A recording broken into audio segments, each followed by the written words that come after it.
Welcome to the Forbidden Lands, a land rife with new dangers, untold stories, and new giant freaking monsters. I set out on a mission to complete 100% of this game, which included hunting the smallest to the largest monsters, to roasting a steak over a campfire, fishing up some real large whoppers, and even becoming a zillionaire. Will I reach my goal of completing 100% of this game? Sit back, relax, and let's find out together. And so the game opens up with its opening cutscene, and we are greeted with our first monster glimpse. The great, white, powerful Arkveld. Now, this guy is very clearly angry at something and trying to go after these people that are running away from him. What they've done exactly, we don't know yet, but he does try to take a big chunky bite out of us, and the people genuinely don't have any idea what to do, which is always great when you're trying to escape from your life from a bloodthirsty monster, looking around like a bunch of headless chickens, not knowing what exactly to do. Now, upon discovering that the Arkveld was close to us, Nada, the boy who was being carried, gets sent away through a small passage hole to escape from the monster, while the rest of the people are seemingly left behind to try and fend off the monster and protect Nada. For some reason, Nada is a very important person. Don't know why, he's got nothing going for him. Nada does fall down into the tunnel where he screams for his uncle's name, Tashin, and we are then greeted with the opening cutscene for the Forbidden Lands, a region that was split off from civilization over 1,000 years ago. We're then introduced to our airship as well as some of the people that we'll be working with throughout Monster Hunter. Now, this lady right here is shouting off a bunch of different things that she's noticing, and unfortunately it's nothing really exciting. Dust, haze, weather, any large monsters? No large monsters, that's not what we're here for. We're here for the monsters. Until the man asks about other anomalies. And that's when Alma spots something out in the desert. Today's sponsor, Mitch Cactus. Looking to score millions of Zenny? Thousands of gold relics or tickets? Or even max out your hunter rank fast? Mitch Cactus has you covered.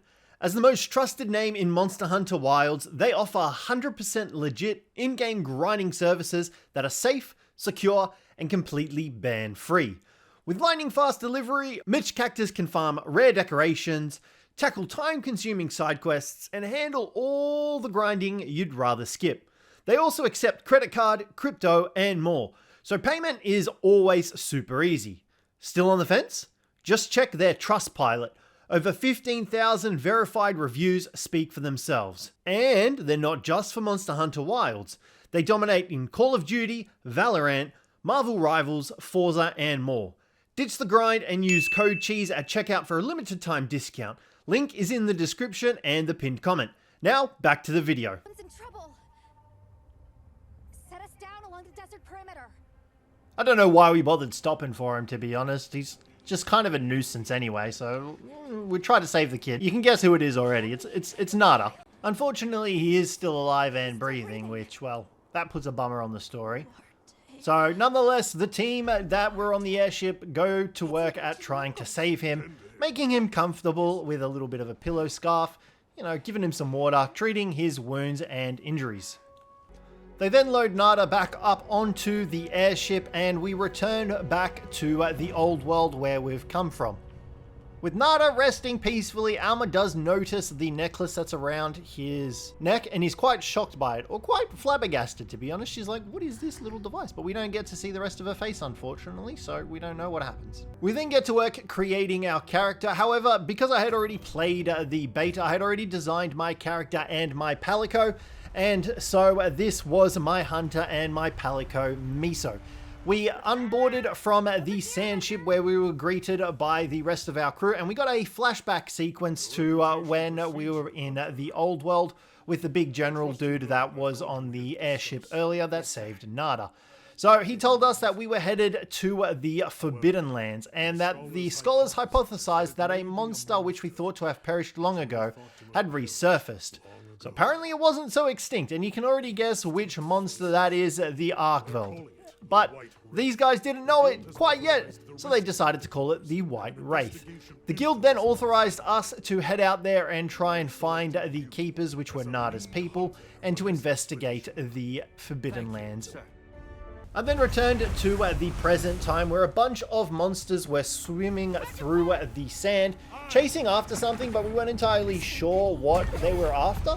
because there was just so many of them, and that's when we got a very brief glimpse of something in the distance, the thing that they were after. They're exceptionally agitated. Could they be chasing something?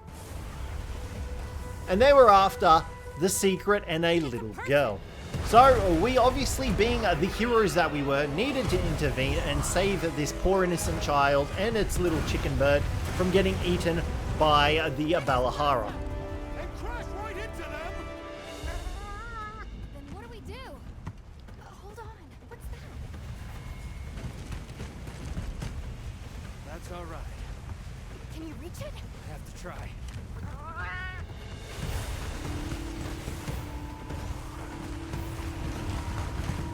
And that's when our hunter decided to do the most Chad thing ever to ever happen and leap from the sand ship onto the secret that was beneath us to ride it to save the poor little girl.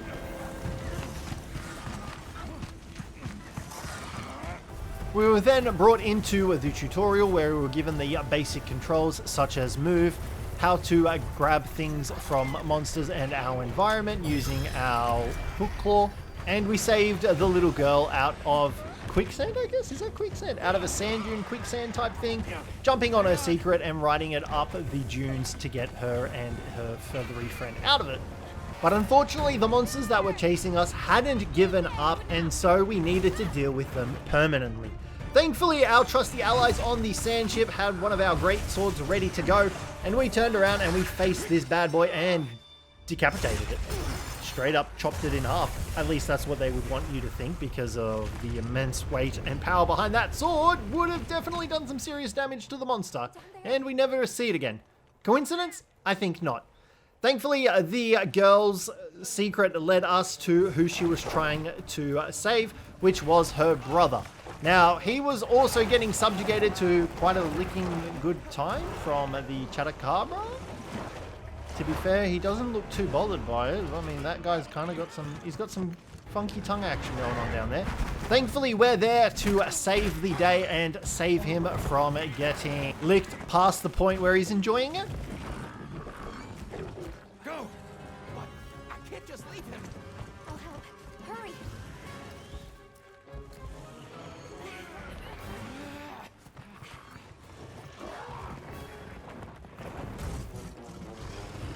And then it's finally time for us to hunt our first monster. So we're given the brief weapon tutorial. Now, obviously, me being a hammer bro had to go with the hammer.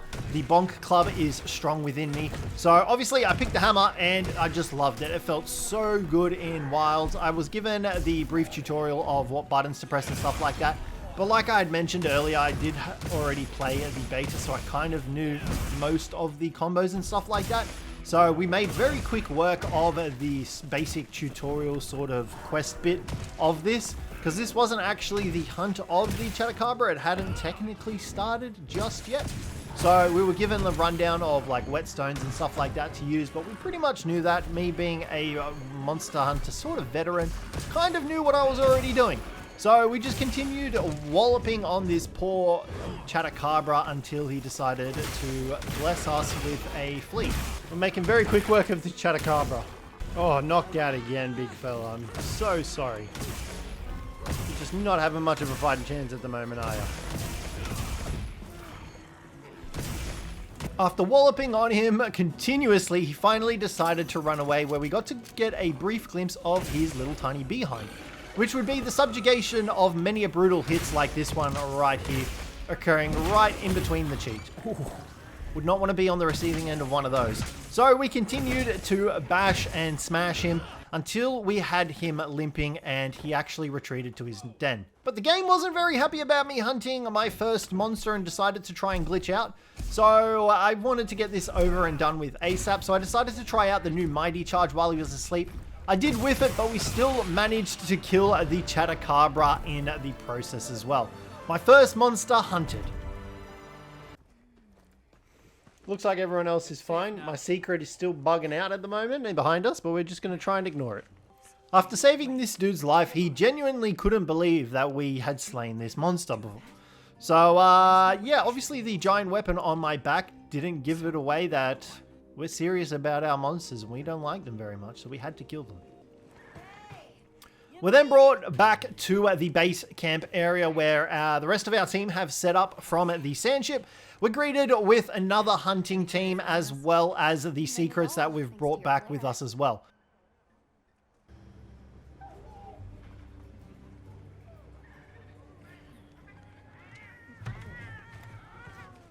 We're finally then able to reunite Nona and Yasai back together, brother and sister reunited. Everyone is happy and Yasai thanks us for saving him and his sister as well. We then had a couple of questions to ask Yasai, and our first one was where he got the secret. We were very interested in them and we wanted one for ourselves. We then asked him where his village was and whether or not we could actually visit it, and we also asked him if he knew anything about the Keepers, which were Nada's people. Unfortunately, he didn't know anything of what we were talking about, so we sounded like an absolute nut job to him after just saving his life. All our credit gone down the drain thanks to Nada. Thank you very much, Nada, for that. He did mention that his elder might know something and that we should visit the village. We then met Gemma and she had her forge set up for us, and with that we could go ahead and make ourselves some new armor and some new weapons if we really wanted to. I took a brief look at some of the new weapons that we got from killing the Chatacabra.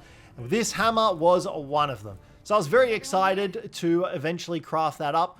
But before I could do that, we then decided to meet in the head tent where all of the units were present for our new expedition, and we went through introductions with each other as well. Now, Alma had the great idea of taking Yasai and Nona back to their village for safety reasons, and it would also give us the opportunity to meet some of the other individuals that were located in the village and hopefully find out more information about Nada's people, the Keepers, and whether or not they were still alive, as it had been 2 years since we had rescued Nada from the desert earlier. Thank you.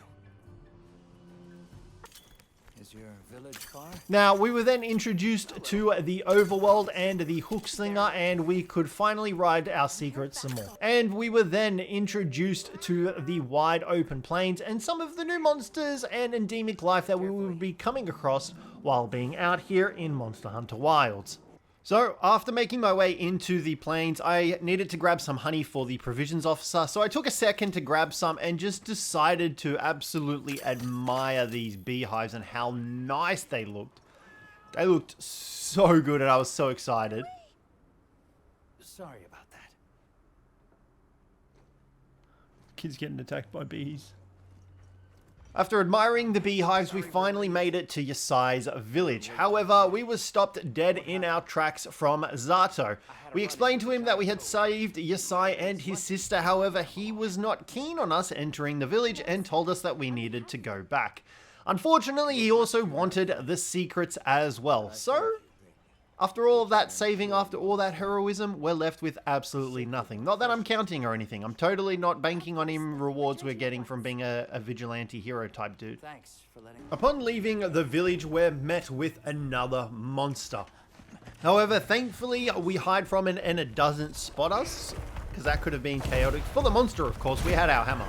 We did get to watch it take down one of the Stegosaurus-looking dudes, absolutely demolishing it in the process as well. After returning back to the base camp, I then went ahead and upgraded my hammer to its next tier, and I figured we'd watched the animation for the blacksmithing as well, because, I mean, why not, right? I did find it funny how she was sharpening a sword and we ended up with a hammer. I also found it very entertaining when she did the same thing with armor. She sharpens like a sword. After crafting the new hammer, an SOS flare comes up from the middle of the plains. So we decide to head out there to try and figure out what exactly is going on. Thankfully, our trusty scout flies are there for us to lead the way, and we come across our newest monster. However, before we can fight the monster, we notice there are some individuals that are in distress and need saving. Fellow Palicos carrying a huge hunk of meat, so we have no option but to, of course, go ahead and help these poor little suckers. Miso, however, being the absolute Chad little cat that he is, decides to head in there and take down the Quematrice on its own. However, not before it decides to flambe the steak that the cats are carrying as well in the process.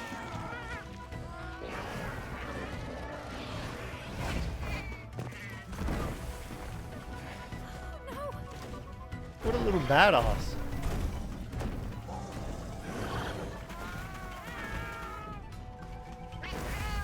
Why don't they just put the meat down? No one ever wants to put the meat down, Alma.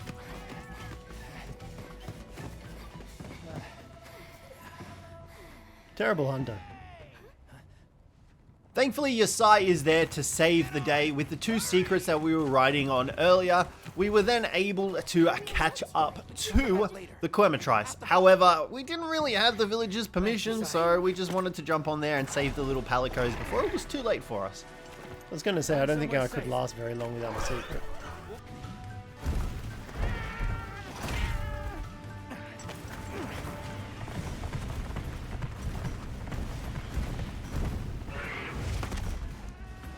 Oh no, got it!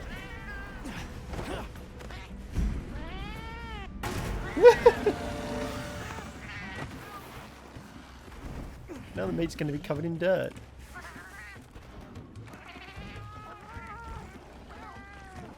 Go, go, go, go, go!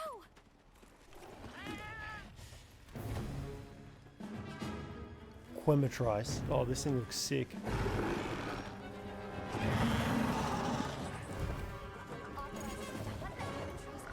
Quematrice.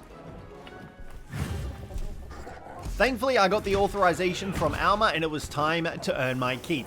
Going ahead and studying this guy's attack patterns while also charging up my hammer for various swings as well. This was our first fight in the plains out here, so we obviously didn't really know too much of the environment and stuff like that, but there were lots of paratoads, there were lots of environmental traps. I also tried to catch some of the Intemic life with my capture net while I was there.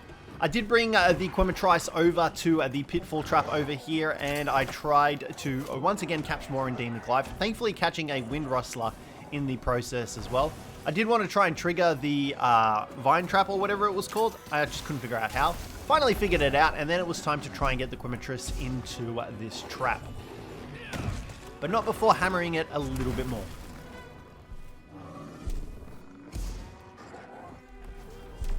Now, in preparation for it landing in the trap, I decided to charge up a mighty charge slam, and just watch how well this goes. I should have probably done this a bit closer. That's okay, that worked.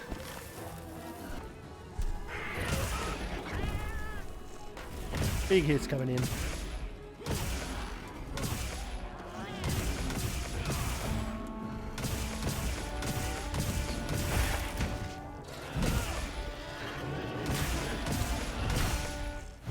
Oh, this Quematrice is not having a good time.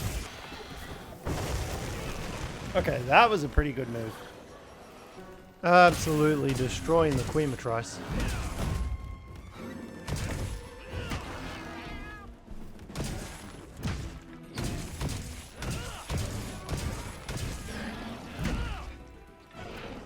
Not if we don't let it. I'm sorry, Secret, you got in the way. He's already limping. Let's go after him, finish this. Well, that was a miss. We're not going to talk about that.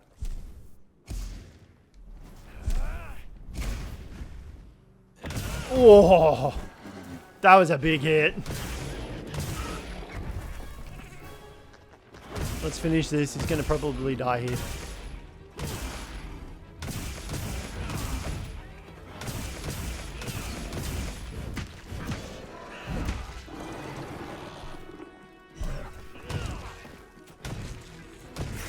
He's going to walk straight into the shock trap.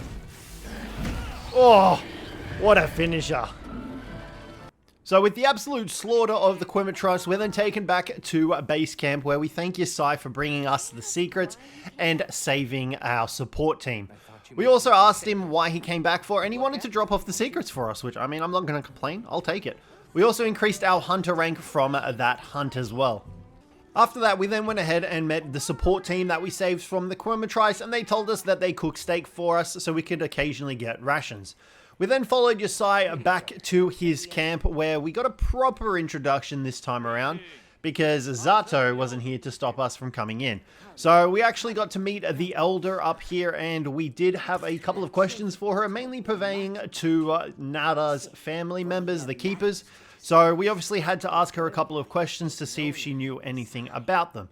Unfortunately, she didn't know about them. However, we did get invited back to Nona and Yasai's place, where I assume their grandmother had prepared a meal for us, and boy oh boy did this thing look freaking delicious. I was salivating at this.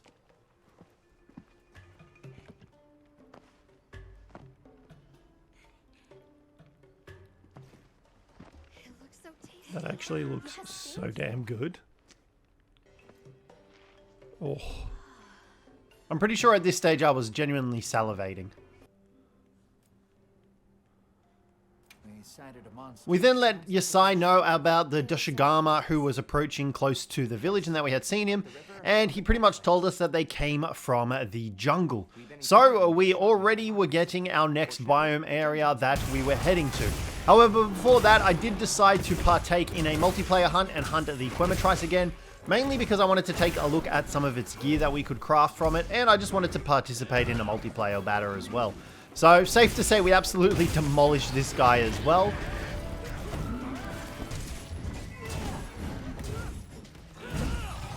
Let's go, another one killed.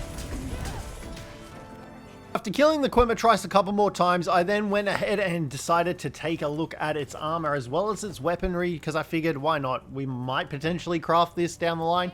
I wasn't the biggest fan of its skills, so I just didn't bother crafting it. It did look pretty damn sick though. And then I spent some time trying out another weapon, the lance. This time it was a little bit slower killing the Quematrice, but I just wanted to kind of get a feel for the lance anyway, just to see how it was going to go, because I did want to try and use the lance and the gun lance as my secondary weapon. I then made my way into the forest with the squad, trying to track down this Doshaguma. I didn't find it just yet, but the forest was looking mighty fine. It looked really nice in here.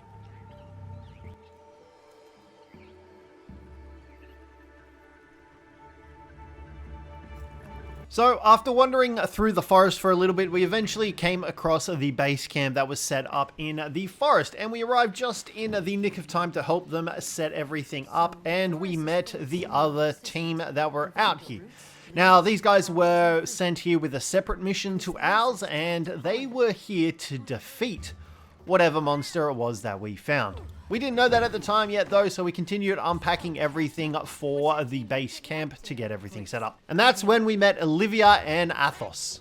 After introductions were complete, I then went ahead and made myself up the Quematrice gun lance. I settled on using the gun lance over the lance because I figured, well, it's got a gun on it, surely it'll be a lot of fun. And we equipped it as our secondary weapon. I then went ahead and started exploring the forest when I had to head to the new campsite that we were going to set up. Thankfully, the campsite wasn't that far away and we got to work at setting it up. However, first we had to signal the support team, and honestly, watching them set up the campsite was just absolute pure gold.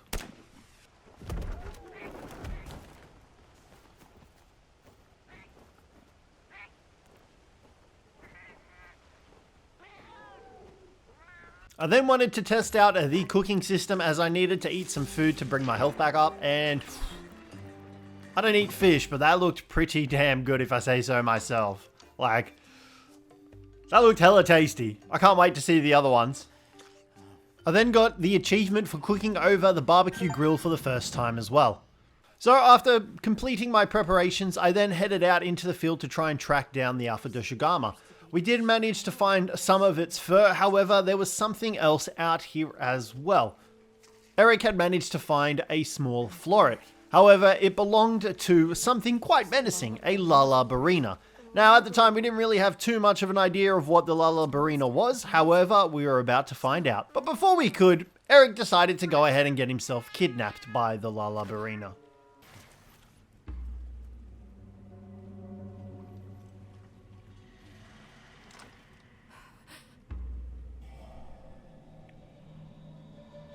Well, we now know why the water's red.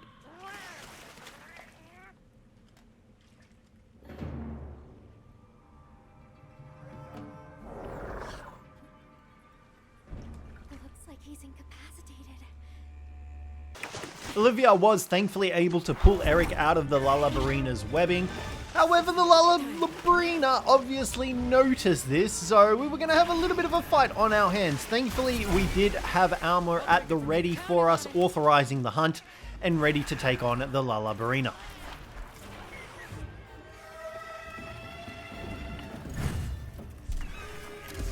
Olivia, take Eric back to camp.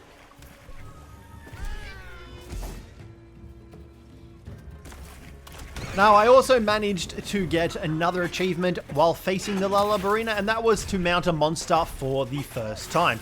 Landing on the Lala Barina's back, damaging it, and being able to do my draw finisher to finish it off. I, at this point, had no idea what I was doing, and I was just stabbing at it with my knife, because I did not realize you could use the weapon finisher. I did jump onto its head, however, and injured that as well with another wound. And it almost took me up the wall, but thankfully I was able to do the draw finisher this time, netting me the achievement and knocking the Lala Barina to the ground. It was then time to continue the fight facing the Lala Barina, getting used to all of its movesets, and it was such a nice monster to fight.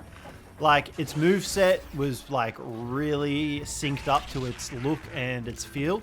It was just a really cool monster to go against, and I think it was definitely one of the highlights of the new monsters for me in Wilds.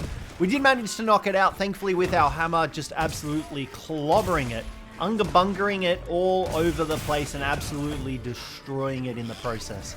This wasn't too difficult of a fight for us. The only problematic sort of thing we had was its movement. It did do quite a few pirouettes and stuff like that to get away from us, which were putting a bit of distance between us and the hammer. But that was fine.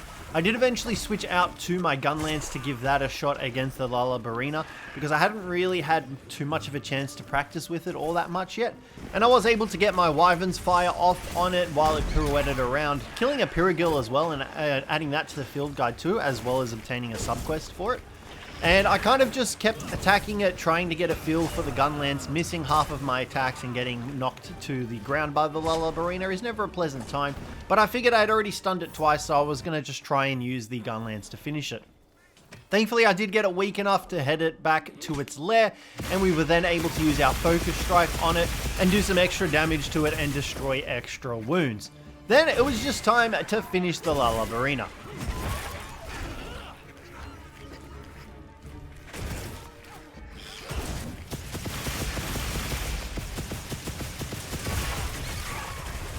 And we killed it. After defeating the Lala Barina, I obviously had to go ahead and take a look at its armor set, and it was gorgeous. Loved it. I then needed to head back out to the pop-up camp to see what was going on here when we met the Wudwuds.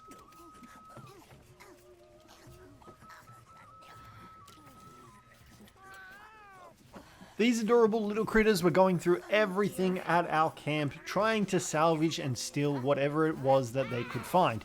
They then spotted us, and alarms were called, and things escalated rather dramatically from there.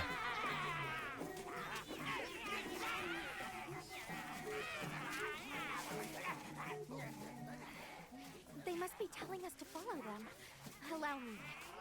Eventually, after following the Wudwuds, they took us to their base of operations, their home in other words, where we had to meet with the Lynian negotiator.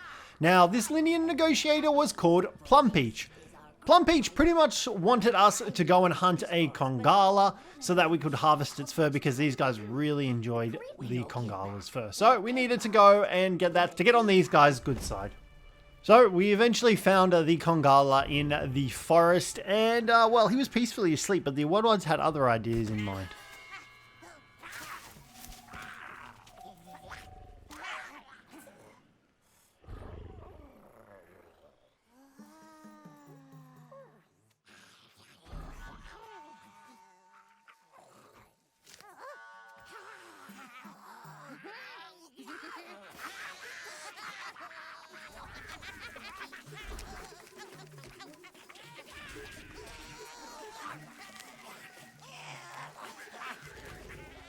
And with that, the Congalala was awoken from the Wudwuds, and the first thing he seen was obviously the Wudwuds and me. But the Wudwuds, not the tastiest little snack, so he decided to go for me instead. But not before deciding to literally crap all over us. Me and Alma included. And it was such a forceful crap that we got blown back multiple meters. This guy's farts were intense. I was not ready for this. And so I got to work on hunting the Congalala. This time, however, I was using the gun lance as I did want to try and get some more practice in, obviously, with it. I did still have my hammer equipped as my primary weapon, but I really just wanted to try and get a feel for the gun lance properly. And I figured he was weak to fire, so I figured the Quematrice gun lance that we had crafted earlier was going to be a perfect substitute for it. We were dealing damage, doing our combos. There were a couple of combos that I didn't really... You can see me just constantly reloading my gun lance here. I was just trying to figure out the ins and outs of it all. How to activate my Wyrmstake, Full Blast, and all that sort of stuff so that we could actually use it properly and combo up properly. He did get a couple of hits in himself, but thankfully we weren't really too stressed by him. He wasn't doing a crap ton of damage. This is still technically sort of the tutorial bit because it is the story mode, so you don't really get the intense hunts until you get into the high rank stuff, which we were trying to make our way there as quick as possible. Now, he did eventually fall into this root place when he moved to the new area, and his butt was just up in the air, which is great. But we did manage to get him in here quite a few times, stuck like that. But other than that, it was pretty much just your run-of-the-mill sort of monster fight. There wasn't really anything crazy that happened. I did switch out to my hammer after a little bit, just because I figured why not, we might as well get some stuns in as well while we could.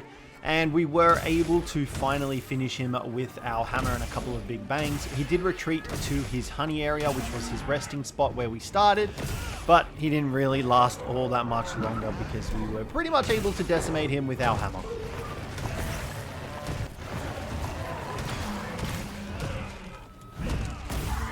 Let's go kill the Congalala. After killing the Congalala, I then went ahead and made myself up a new set of armor, the Alloy set. Now, this was a pretty much well-rounded base set to have. It wasn't based off any of the monsters, but it did give us some pretty decent skills in the process, and it also increased our defense a little bit more than what we currently had, which was the beginning armor. I also went ahead and equipped our pre-order bonus, which was the Guild Knight set, so we were looking dapper as heck. After defeating the Congalala, we then went ahead and hunted another Laala Barina, this time in a multiplayer hunt as well, just to farm some extra resources, and I figured why not do some multiplayer hunting. I just wanted to get some more monsters under my belt, learn their movesets a bit more as well, and just practice new weapons and the new armor set that we had just crafted.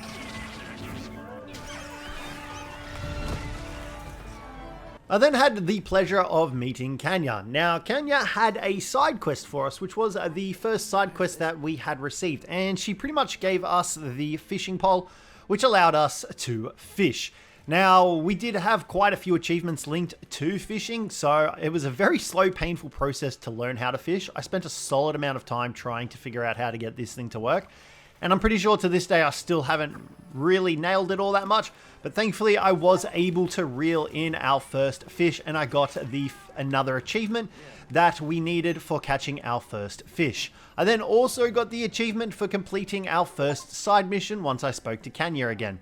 I then also went ahead and took out another Congalala, this time with a little thrust from my gun lance, killing it in the process, and then I went ahead and continued on with the storyline, tracking down the Alpha Doshaguma.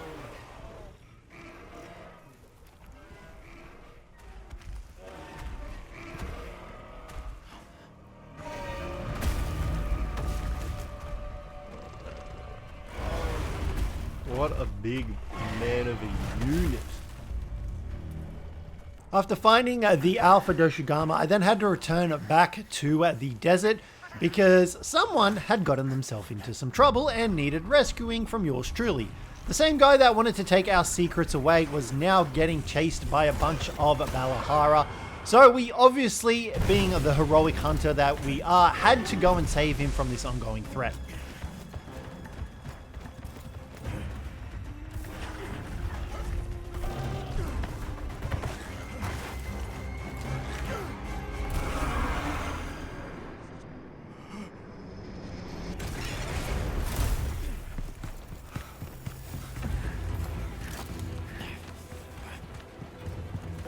Bro, I just saved your life. You could thank me. Can't do this alone.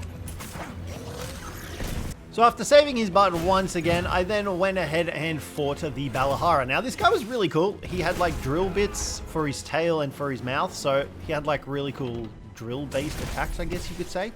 It was a really badass looking monster, and I was a keen fan of him being part of the WILDS roster. So we pretty much took our gun lance to him to start off with, because I figured once again we're just trying to learn a new weapon here. And then eventually we did switch to our hammer at some point, but the gun lance was dealing damage to him and we were just slowly whittling him down bit by bit. There's his mad ass drill attack with his tail. I mean, it makes sense, he has to drill through like the sand in the desert, so it made plenty of sense. But like you can see here, I was still trying to figure out how to use my gun lance, the best way to utilize all my combos. I still had 2 of my Wyvern blasts, so I was kind of just saving those for the opportune moment instead of just slamming them out, which is what I should have been doing. But nonetheless, we went ahead and continued whittling it down. We also managed to get another achievement, which was performing our first sneak attack on the Balahara with the gun lance.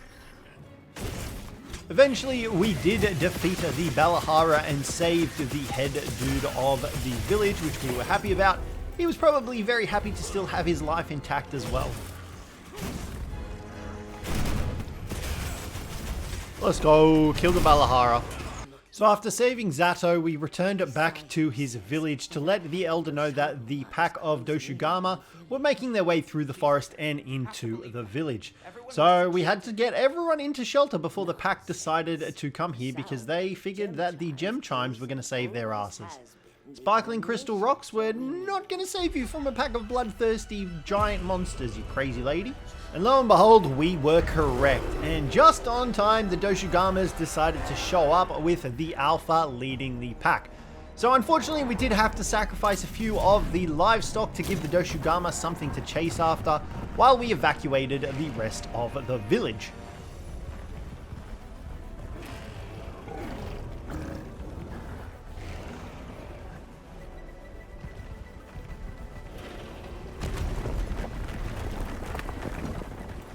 Thankfully, they left the village chasing after the livestock. However, we hit them all with a giant falling boulder, crushing quite a few of them in the process. However, the Alpha was very much still alive and going strong, so we had to try and get his attention.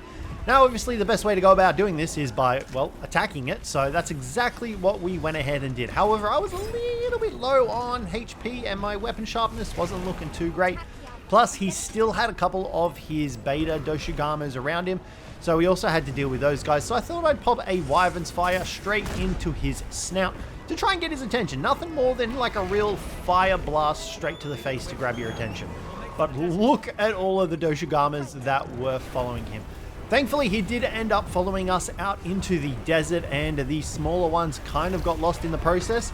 They did fall down a giant quicksand hole that I believe the Balahara had caused. I'm pretty sure it's from the Balahara, but yeah, you can see them crawling all over the Doshaguma. But this is one of the most badass scenes in the game. Wait for it. Here we go. Here we go.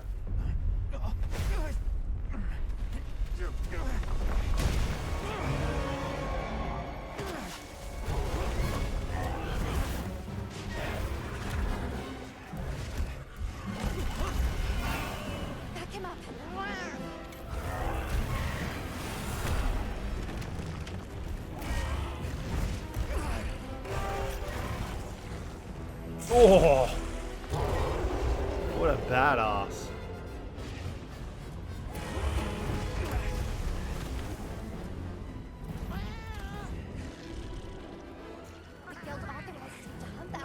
I really just wanted to, you know, cook a meal, sit in my tent.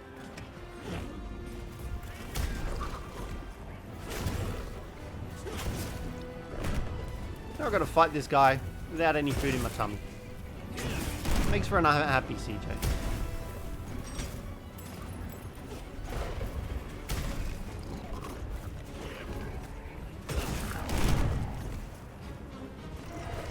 You guys just casually duking it out, don't mind me. I'm just going to sit over here and sharpen my weapon. Maybe I'll grill a meal while I'm here actually too. Let's grill a meal. Why not? Portable grill. What could possibly go wrong, right? Just casually watching the fight go down. Cool. I don't really care. Just cook with rations. Let's just why not? Pop. I really hope it doesn't attack me. There it is. I didn't even get to finish my meal. Oh, that's sad. That was so funny. I was really hoping I got to finish my meal.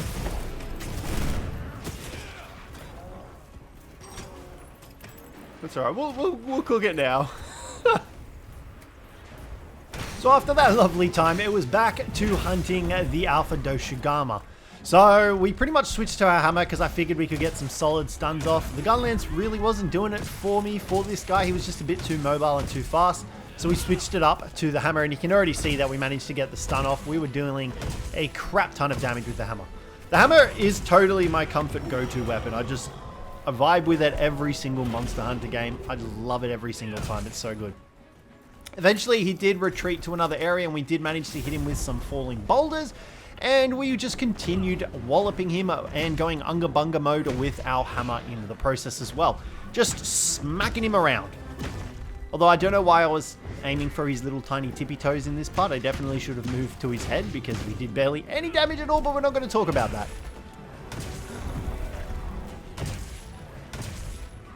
I think this is bullying at this point.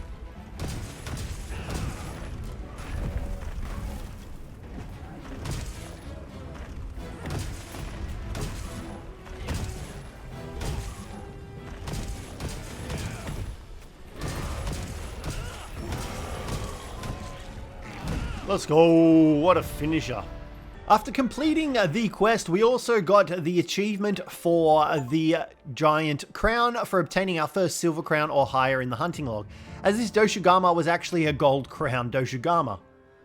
So after defeating the Alpha Doshaguma, we returned back to Kanufa village, where we were greeted by the elder, and she congratulated us and thanked us for saving the village. And we also got word that the livestock actually returned back to them as well. So all in all, it was a pretty successful day. Livestock's unharmed. The village is safe and sound. No one was hurt. So I was very happy. We also received some secrets from these guys, allowing us to have sort of, I guess, permanent ownership of them now, which also allowed us to unlock customization options for our secrets as well.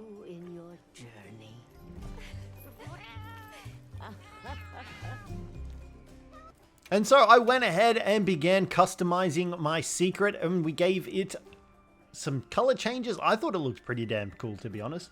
We also gave him a name, settling with Windstrider.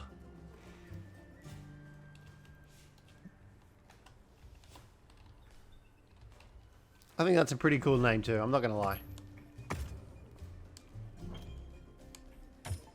Now this also gave us the Ride or Die Companion achievement for customizing our secret for the first time.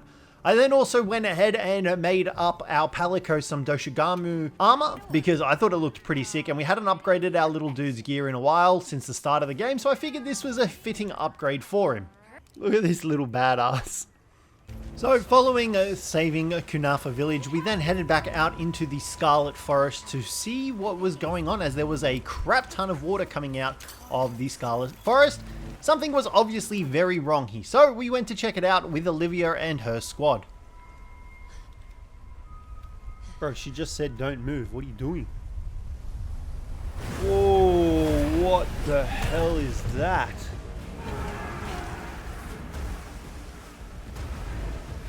Uduna, that looks badass. No, that's not the monster. This is its territory, and we're intruders. I'll draw its attention. You take Eric. Do I get to fight this?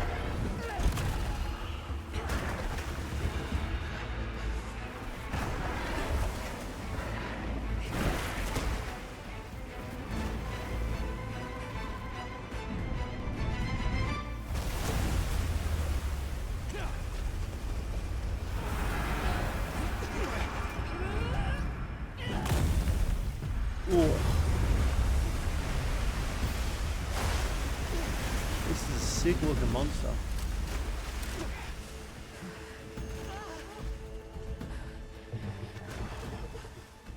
Thought we could give it the slip. Yes, I was wrong. We'll wear it down, then try again. I'll help. Thanks.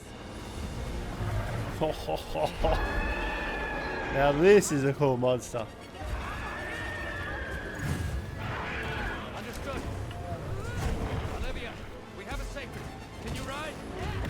Look at that gut. I don't think we have to slay it. I think we just have to repel by the looks of it. Hammer might not be the right weapon for this.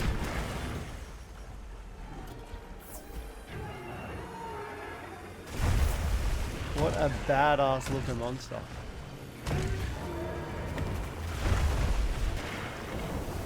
Oh, that's cool. It's called like a little wave.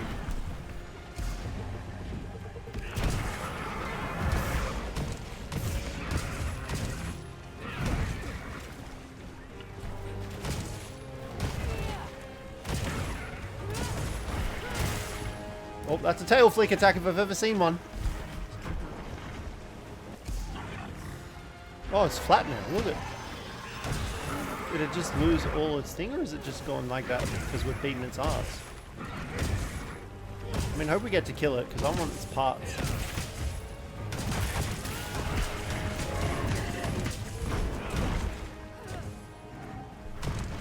Oh, its tail is like... It has stopped raining, maybe that's why. Eventually I was able to get Uduna to a new area that had a dam, and we dropped the dam on the Uduna, dealing 1000 damage, which was a heckin' buttload of damage. I continued wailing on Uduna, and it eventually got its water armor back, so we had to break that once again, but we were fighting in a pretty picturesque location, so it was just a matter of dealing enough damage to repel it.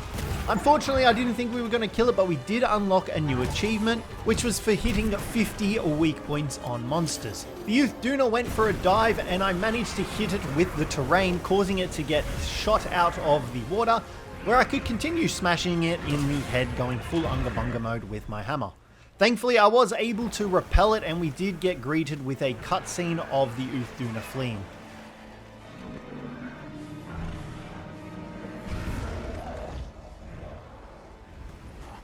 Bro, we totally could have taken it. I was massacring that boy. After watching it flee, it then came into contact with the White Wraith, the Arkveld.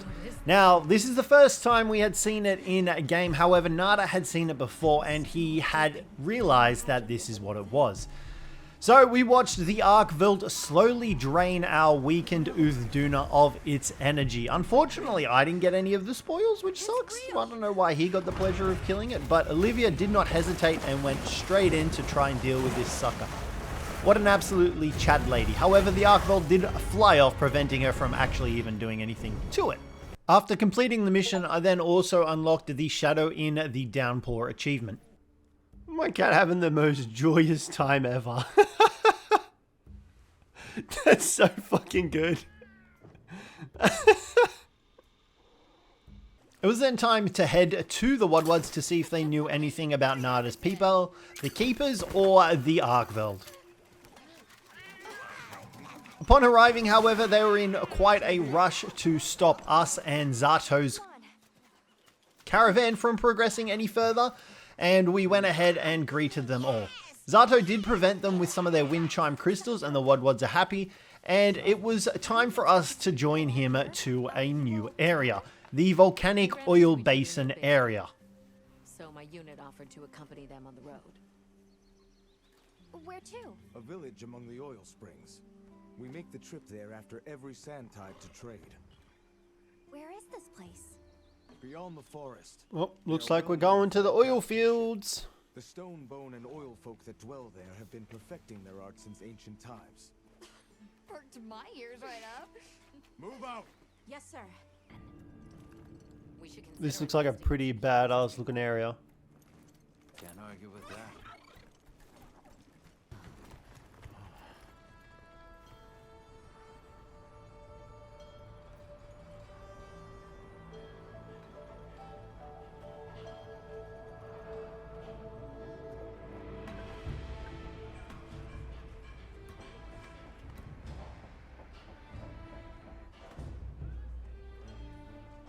This looks like a sick looking village.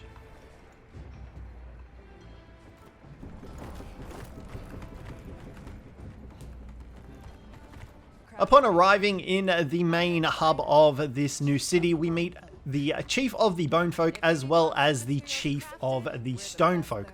So these guys are worthy people we were going to go to if we needed something crafted or something mined. Alright, let's take a look around the village. This place seems pretty damn cool, I'm not going to lie. I then went ahead exploring the town before we already had our first hunt, and we had to look for one of the village people, Mackay, who had gone missing. So I set up a camp in the oil well basin area and began my hunt to try and find the girl. Oh my god, look at these guys! I can't capture... Oh wait, what? I can capture them. Look at these dudes!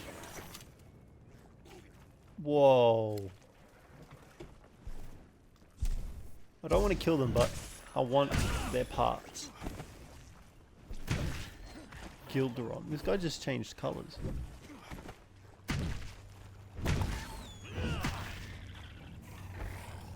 I'm sorry, little dudes. Oh, wait. Yeah, I was going to say. Oh, there's a crab, there's a crab, there's a crab. Get the crab! Crude shell crab. What is that thing?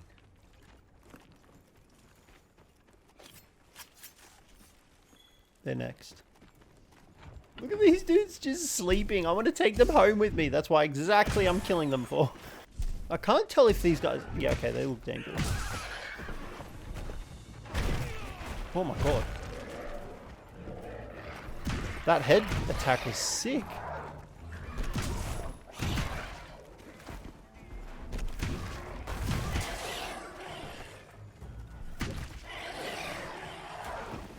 Granadath.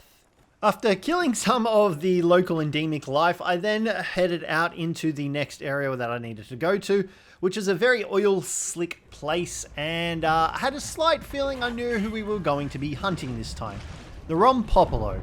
I just had a sneaking suspicion that this was what we were going to have to kill.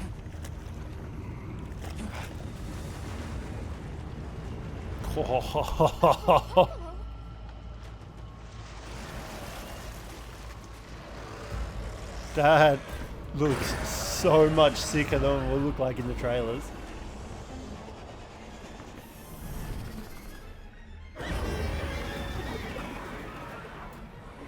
Let's kill ourselves a Rompopolo. It looks pretty angry. Looks terrifying. It's definitely not happy we're here. And so I got to work at hunting the Rompopolo, and well, I mean, this guy was also pretty easy. I feel like with the hammer, the early game was kind of easy just because we had so much stunning capabilities and we just were able to knock out monsters and deal so much damage to them in a short amount of time. So I wasn't really finding this all that challenging. We hadn't really died at all or failed the quest at all so far. We were doing pretty good, so I just needed to sort of beat on the Rompopolo until it was dead. There we go. We've got it sunken down now.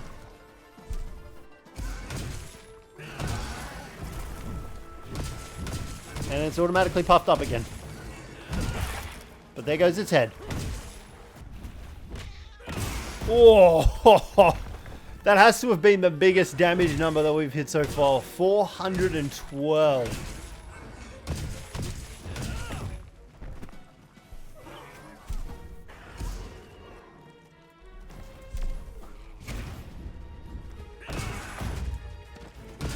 This guy's done. He's finished. He's had enough. He's given up.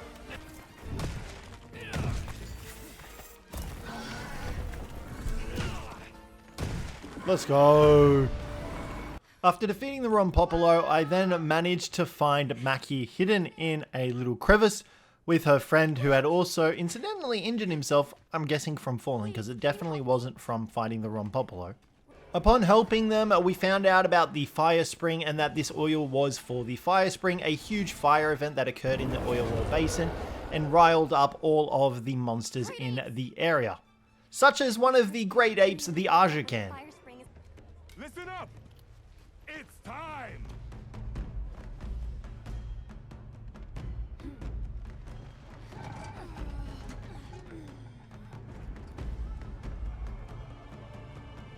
It was then time for the Fire Spring Festival to begin. However, the Forge decided not to fire.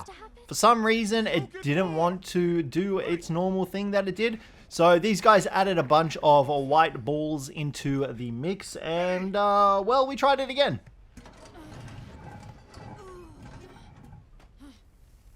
And as you can see, that didn't work very effectively.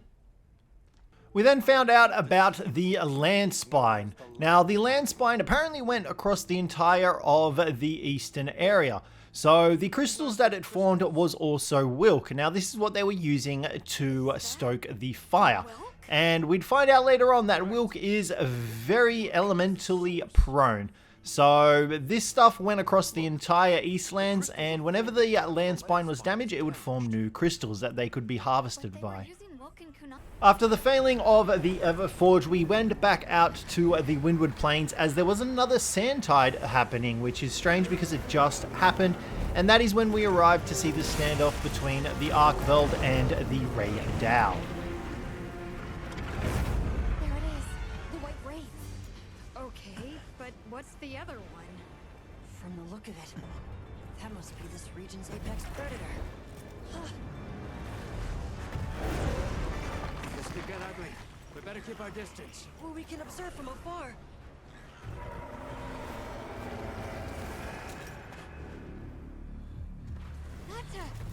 Bro, this kid's tripping. Can't. What are you gonna do to it, you idiot? Why? Why did it attack us? Did we do something wrong? There must be a reason, right? Yeah, you came to try and kill your dumb ass. Now, after Nada carries on like a lunatic, the Rey Dao decides to go back in on the Arkveld. However, the Arkveld is just slightly more stronger than the Rey Dao, using its chain whips to essentially lock down the Rey Dao and absorb all of its energy in the process as well. Kind of feels sorry for the Rey Dao. Monster absorbing its energy?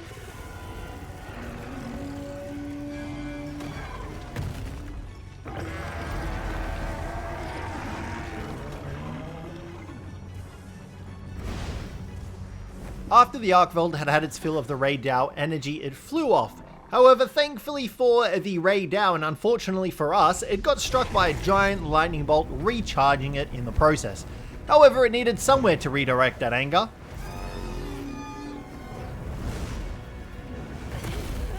What did we do? And so it was time to fight the apex of this area, the Rey Dao. After being authorized to hunt it, I got to work at smacking it with my hammer. Now, the Rey Dao was very new to me, and I was very impressed with it. I was probably one of my favorite dudes to fight, to be completely honest, purely because it kicked my ass and it did a lot of freaking damage to me. So we were constantly getting beaten up by this guy. However, we did manage to get some stuns in first before he started kicking our ass. And believe it or not, this was actually the first monster that cost us our life.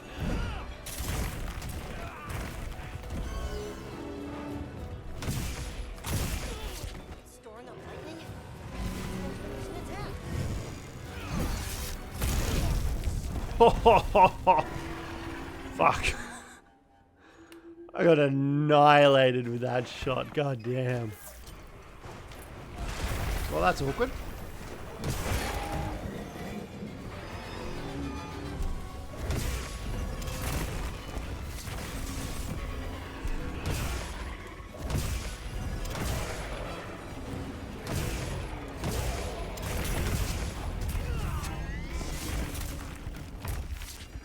Not a great sign. We got one more death. Let's finish this.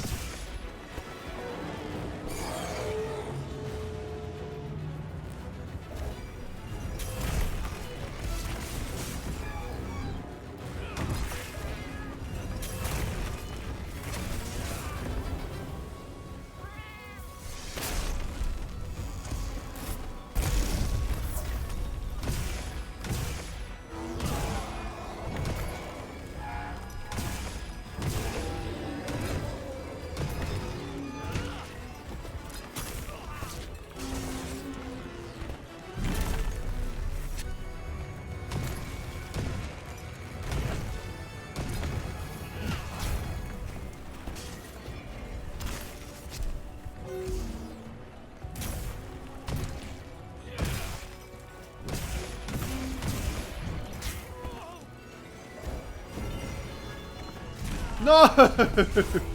Fuck! Our first failed quest. Oh, I thought I was going to dodge that tail attack. That's so sucky. I can't believe I lost. So, after failing miserably that time, we then obviously had to go again and try and beat him. And, well, this time went marginally better. He still caused us to faint, but I was coming to the realization that I was possibly going to need some better armor to deal with this guy because it was just doing a lot of damage. I also don't know if our alloy armor had some weakness to thunder. I didn't really check that out, but looking at it now, it definitely makes sense.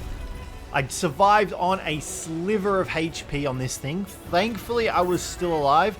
My Palico Miso decided to heal me. The Rey Dao was still firing lightning bolts at me. I was trying to line him up to get hit by this pillar up above us, but he just wasn't moving. He was just sniping me from afar, and I was copping every single one of those blows.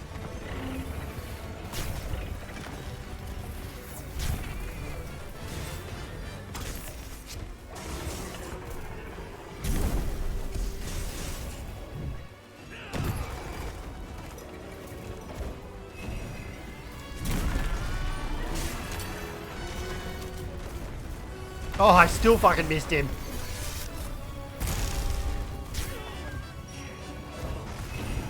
Oh, we're dead. Fuck. Not again. I'm getting deja vu here. I don't know if we're going to be able to kill him. After that second feint, I then decided to switch over to my gun lance, something a little bit more defensive with the shield, so hopefully I could block some of these attacks and not take as much damage from his blows, and we could hopefully finish him off this time.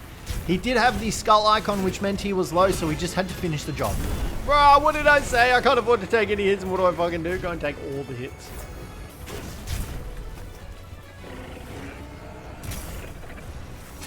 Oh, let's go. We got him. Woo, that was a close one. After defeating Rey Dao, someone had heard we were looking for an underground tunnel, and thankfully someone had managed to find one. So the Landspine did continue down into the subterranean, and this guy was very happily keen to show us this tunnel, which potentially might lead us to where Nada came through. We eventually followed this guy into the tunnel, finding this great big mass of Wilk. Fortunately, while we were down there, we also found the tunnel that Nada came out of. So this ice wasn't here last time he was there, so we followed this path and it led us to somewhere new. Yeah, I'm sure of it. I remember getting lost here. Now upon leaving the tunnel, we then came across a new area. However, this new area was not unguarded and there was a Nerscylla hanging from the ceiling. Now the Nerscylla also had a victim in its grasp that it was currently webbing up. And this victim went by the name of Rove, and he was very poetic about his death in coming. What the heck? Is that one of those shroomer guys? Now death greets me with a new mask, or are you my salvation?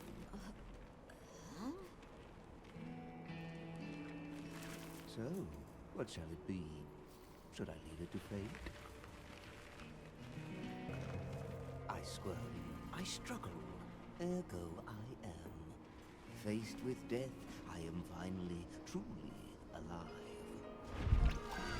So, I obviously needed to save Rove, and in order to do that, I had to go ahead and kill the Nerscylla. So, it was a fight that I have done many times before. The Nerscylla has been in Monster Hunter games previous to this, so I kind of knew majority of its movesets. I knew it had a sleep attack. I knew its mandibles came out to chomp you, but that didn't stop me from getting slept and chomped by the mandibles anyway.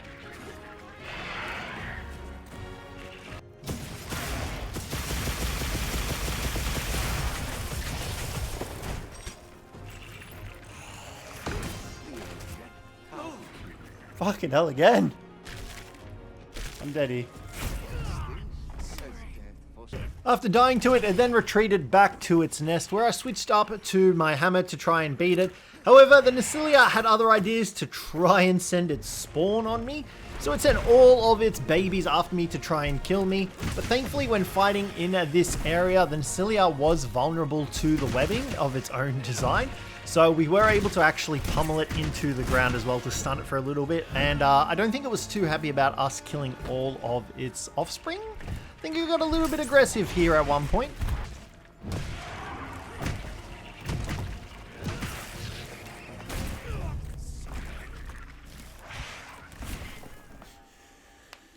Alright, we might need to spend some time getting some better armor here because it looks like we're starting to struggle a bit. It was then time to finally finish off the Nerscylla and save Rove. So we channeled all our Monster Hunter spirit, hitting every wound that we could, stunning it for as much as we could in its own webbing, killing as many of its babies, and eventually the Nerscylla fell to our mighty hammer blows.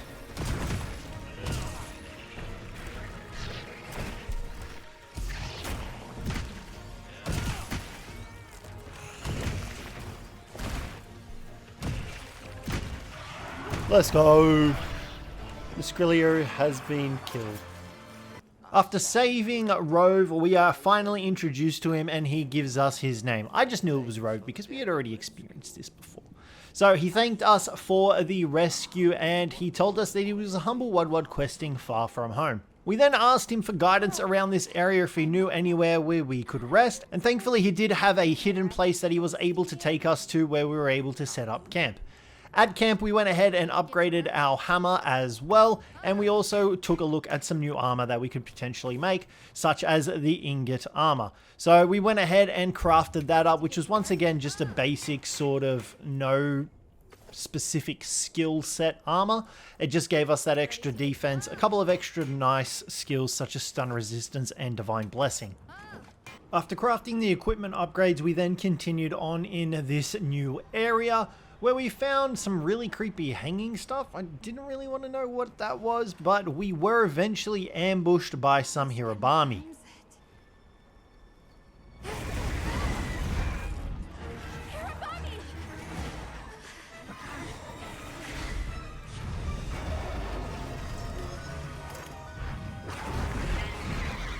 Thankfully, Rove was nearby and he knew of a hidden spot that we could hide out and hopefully escape from the Hirabami.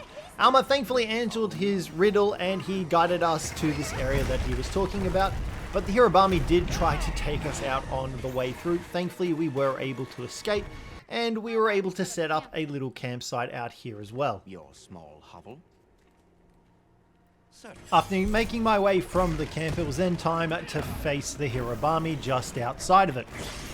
So we got to work. These guys were a really annoying fight because they're obviously floating up in the air. Being a hammer user makes it a little bit more difficult. I did also massively miss these floating boulders to try and get the Hirabami knocked down. Thankfully, with the second one, I was able to make contact. I did also bring in the support hunters as well for the first time to actually help me on this mission too. I wasn't entirely sure how effective they were going to be, but I mean, he mounted him on his first go, so I'd say that's pretty successful. I continued dealing damage to the Hirabami, slowly whittling it down, trying to hit it with more of the floating rubble. It was just going to be a tedious bit of a fight, to be completely honest, just because we didn't really have the greatest accuracy when it came to hitting them from the sky.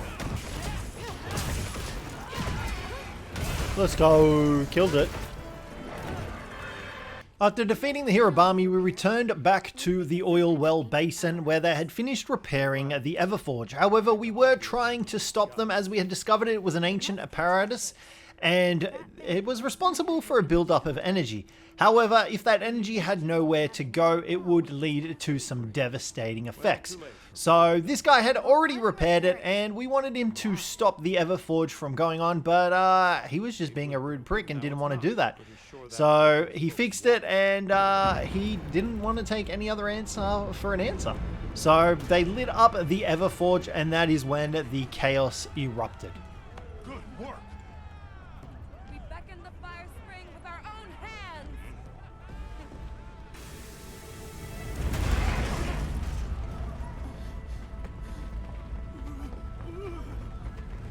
No!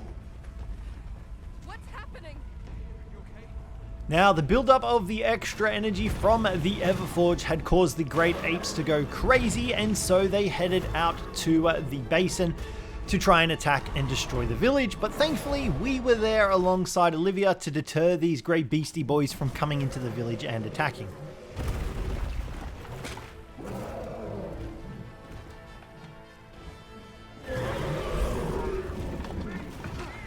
One each?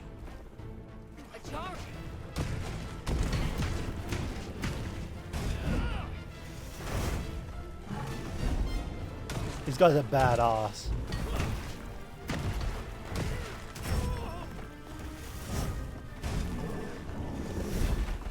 Now, this was another monster that I was really looking forward to fighting, and boy did they not disappoint. So, we obviously had to take on 2 at the moment. We did have Olivia alongside of us, however, but eventually we were able to deal enough damage or spend enough time with them, and that caused them to separate, with Olivia taking on one of them and me taking on the other one. We did go ahead and fight them through the oil well basin, eventually coming across the forge and popping that so that the spikes dashed out and did a crap ton of damage to the Aza Khan that we were fighting. Other than that, we just continued beating its butt with our giant hammer, hoping to defeat it. Oh!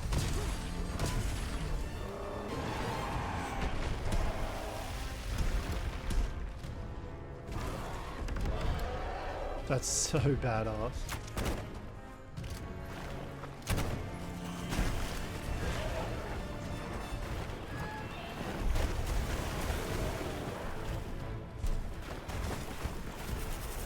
Oh, Jesus. What a move. Step aside Rajan, that was fucking sick.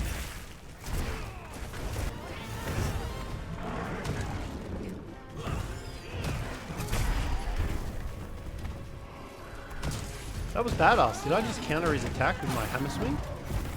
It was at this point that I realized the hammer also had an offset attack to counter monsters' attacks.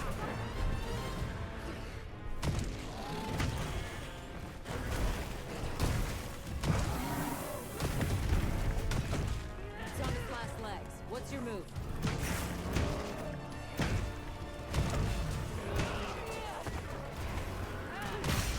Let's go. What a badass dude. Honestly. That was such a sick monster. Upon returning back to the Everforge, there were more apes present here. However, there was also an unseen threat that had yet to reveal itself. We told everyone to find cover and run and hide. However, we weren't prepared once again for what was about to happen.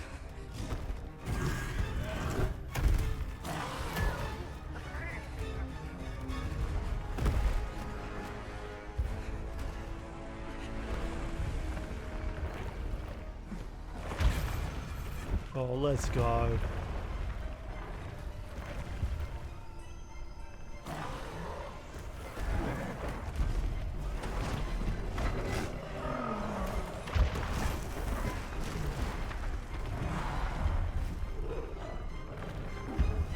Yes.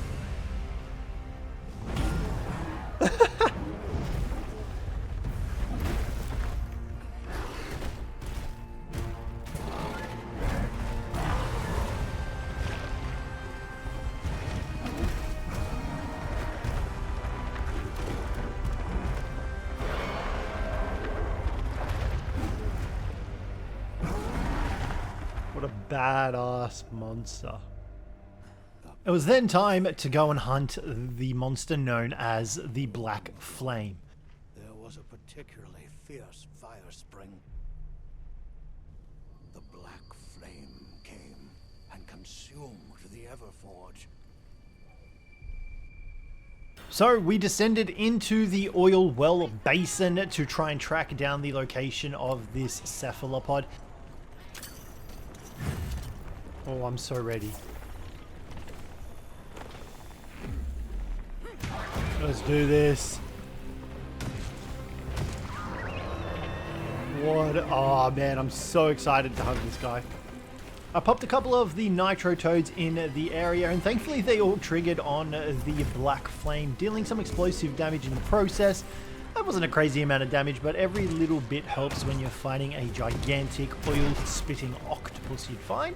The moveset on this guy was really cool, and like just the whole design aesthetic of him was just totally amazing. The devs killed it with this monster design and all of his moveset. I think I'm going to die here. I've got no meal effects left, and this is a very tight area for him.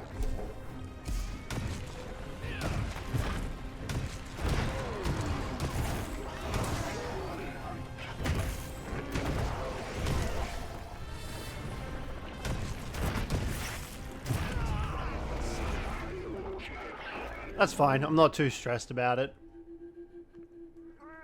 I figured we'd die to this guy at least once. I need to eat a meal to recharge. It's also extremely difficult to see if he's got any bloody injuries or anything like that. Uh-oh. He's mad.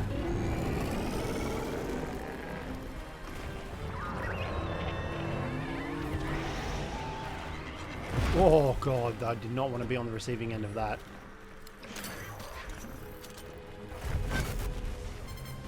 Hey, we got him asleep. He's a bit of a peaceful boy when he's asleep, isn't he?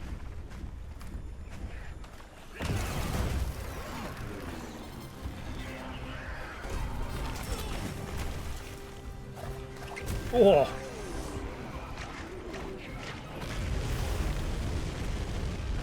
Look at the range on that fire. God damn. Oh, Jesus. We've got 3 monsters here.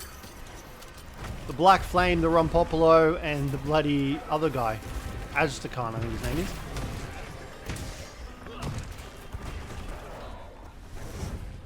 I guess they're going to help me kill the Black Flame.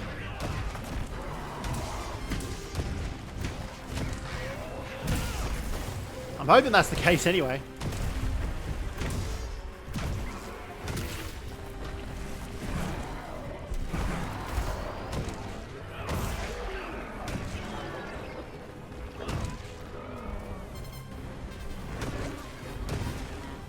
I can't see what's going on, honestly. I'm just smacking shit.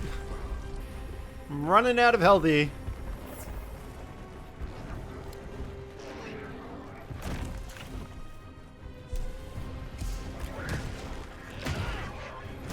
I'm gonna die. I'm not gonna be able to kill him. Come on. I'm running. I've got no freaking cool potions. Got no health potions left.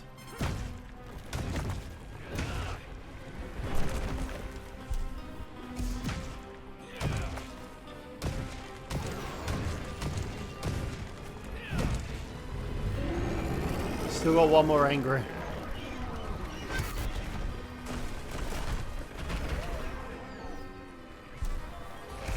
Here we go, we're gonna die here.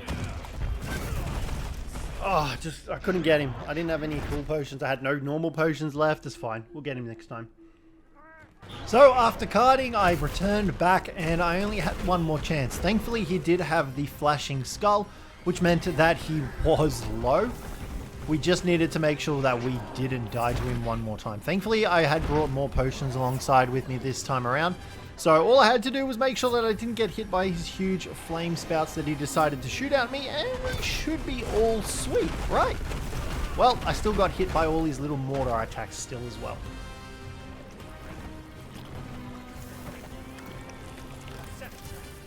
Okay, yep, apparently he does. If I brought trains, I probably could have caught it. Oh, let's go. What a finishing. What a sick monster. Holy smokes. I cannot wait to fight the high rank version of this because that was a badass dude. Oh, that was a high rank quest. After defeating the Black Flame, we then returned to the Everforge to witness the fire spring happening in full blast. And it was glorious. We did manage to get material from this as well.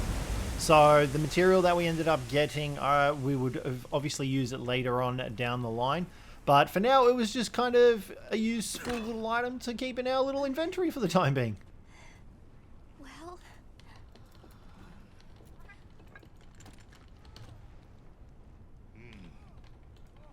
It's among the best we've made. After completing that mission, we did also unlock the achievement Guardians of the Forge as well, which was perfect. Oh, what a badass looking weapon. I want to see what it looks like, but the menus are too bloody big. Hold on. After taking a look at the new armor and weaponry we had unlocked, we decided to gather all of the teams and speak about what we had learned from the Forbidden Lands. Now, the main thing we wanted to know was where the White Wraith was. So it had already appeared during the downpour and the sand tide, But due to those two occurrences, it had apparently already gathered enough elemental energy for its plan. So for some reason we didn't bother pursuing it at the time being and instead focused on getting Nada back to his village. After continuing down the tunnel, Nada had finally found his glove that he had lost all those years ago, which was the hole that he had fallen down at the start of the game. So he ran straight up to the light at the end of the tunnel, not thinking there would be a singular threat up here. Well, lo and behold, he was pretty surprised when he found there was a threat up here. Oh, what the hell?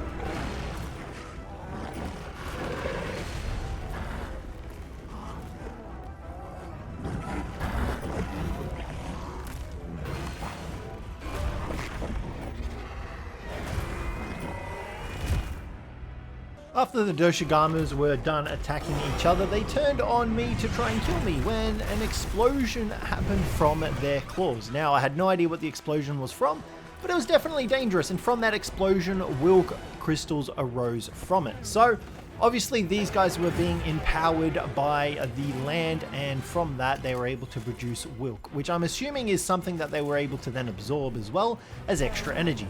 So, I began the fight against the Doshaguma question mark? We did know what he was at the time. Didn't know what he was at the time. However, I do know what he currently is now, and that is one of the Guardian monsters. What I did know at the time, however, was that his attacks absolutely slapped me into next week, and there was a lot of damage there. Thankfully, Miso was there to heal me up every time I got hit, and I did have some potions on me as well.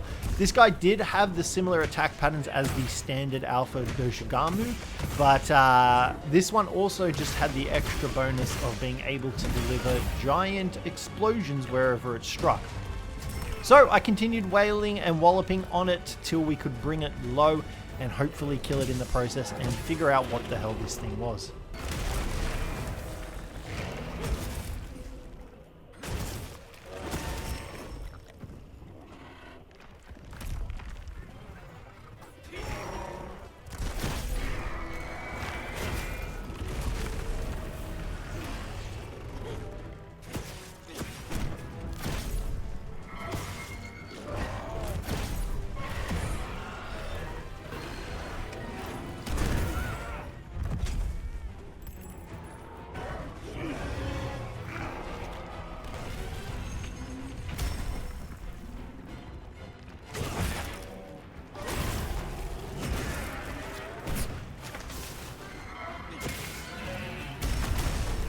Eventually, we were able to deal a decent amount of damage to the Doshagamu, but he also broke our game and did some damage to our PC because it obviously did not like him attacking us whatsoever. Let's go! So, after defeating the Guardian Doshagamu, we headed back to the location where we first found them, and Nada decided to scream at the top of his lungs trying to find Tashin, screaming that he was home. Because, you know, there could be thousands more of these monsters around us, and Nada's just casually letting them all know where we are, which is always a benefit for us. Anyway, Nada's not going to have to worry about fighting them. He's just going to sit on his ass doing nothing. So, thankfully, Tashin was still alive. He was hidden behind some secret wall panel, and he was quite surprised to see Nada. And I guess Nada was also quite surprised to see Tashin. So they embraced each other, but it was very short-lived as there was something else lurking in the distance. Probably from Nada's freaking yelling, to be completely honest. No! Go! It's time to get inside! No!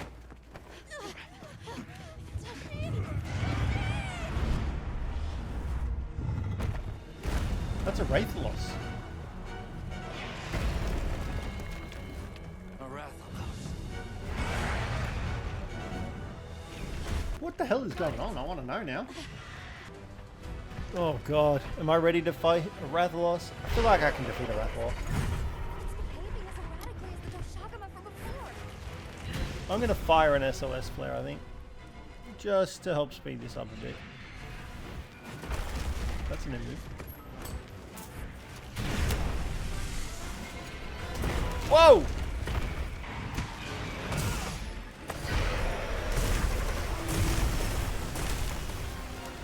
I don't know what the hell just happened there, but I'm not complaining. Oh, we didn't even get it off.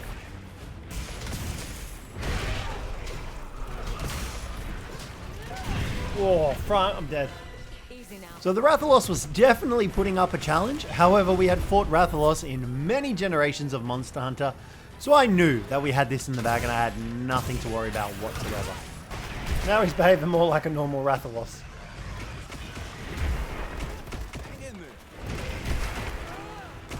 We then caught the Rathalos charging and gaining energy from the ground, which I figured was the same sort of stuff that the Doshaguma was using as well. I figured it was Wilk because when he was recharging, all of his glowing stuff sort of came back, so I figured this must be a power source for him. I had no idea at this point, but I mean, I guess time would tell.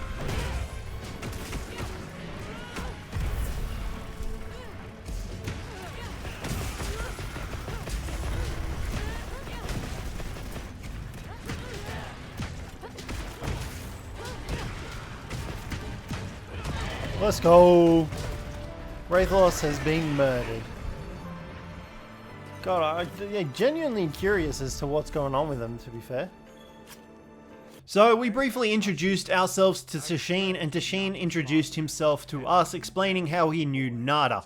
After that, we were then granted access to the secret wall panel that he came out of, and we were greeted by a hidden underground library that eventually opened up into a whole new village down here, filled with a bunch of the keeper people that Nada was referring to. Damn.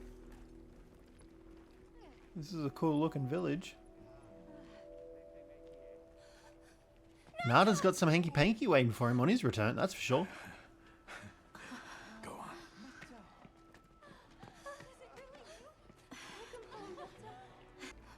Tashin then proceeded to give us a rundown of what was going on in this location and pretty much the Wyveria stuff that tunneled everywhere through the lands. They're at the center of it right here, and their people heavily relied on it for, well, everything. However, they are the descendants of those who studied the limitless energy, and they applied it to Wyveria under an era of prosperity. However, Wyveria fell. It was then we found out that we called it Wilk. However, Tashin and his people called it Wyvern Milk, which, I mean, I think Wilk is much better, to be fair. I'm not the biggest fan of Wyvern Milk. It's a little bit sussy. Tashin then continued telling us about his resting place area. Now, this place was located deep within their village. However, he needed to tell us about the monster that attacked the village all those years ago. He gave us the name of it, and it was a guardian by the name of Arkveld, which I've already told you guys because I kind of spoiled it already. However, Alma knew that it was an extinct species. She had a question for Tashin though. What exactly was a guardian? And this is where shit hit the fan. So the guardian monsters were the monsters that served humans years and years ago during the height of Wyveria, and it is a secret that they've kept for many years. And this is where things got bonkers. The keepers were responsible for making guardian monsters. So they used the wyvern's milk to fuel these monsters as an infinite fuel source down here, and that they were able to create life. And these creatures were the guardians. And they hibernated in these cocoons until they were ready to come out and serve the people that had created them.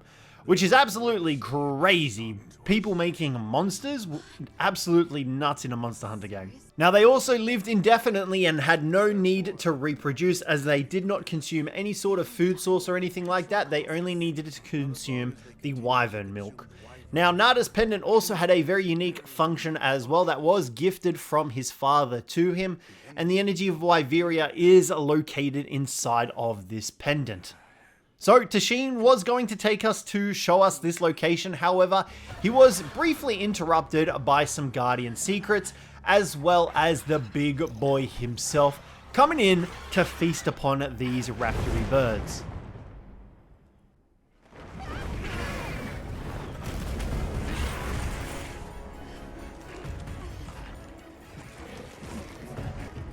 Oh shit.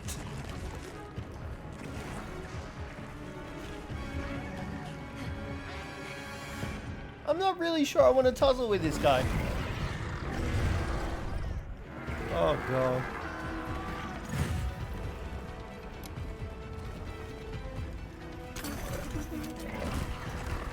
You definitely need to fire reflectors. I ain't dealing with this guy by myself. So it was time to deal with the Arkveld, the Guardian Arkveld. Anyway, this guy did have the extra energy attacks. We did manage to get an offset attack on him straight off the bat, which I was pretty impressed with, to be completely honest. I still hadn't figured out how the offset attack works with the hammer, but I did it back to back. I was feeling pretty proud of myself at that moment, to be completely honest. That's how cute.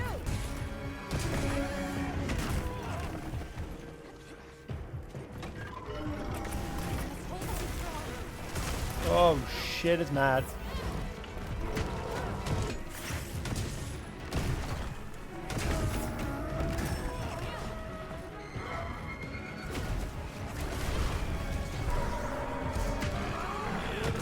Let's go.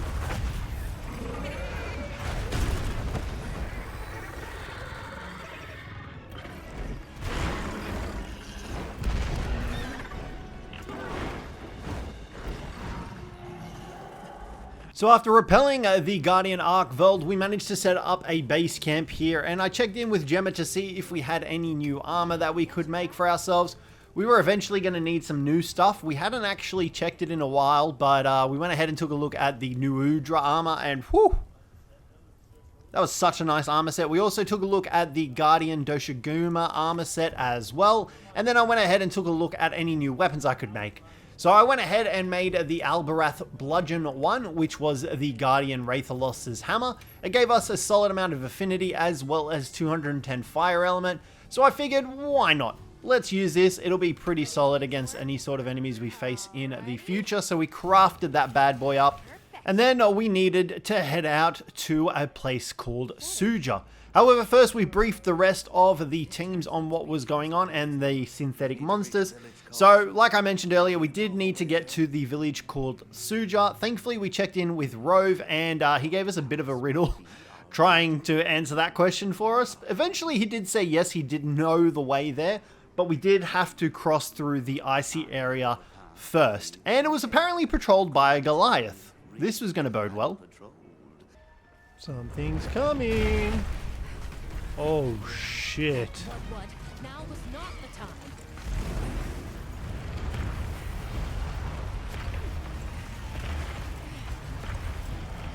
That's terrifying. Look at the size of this dude.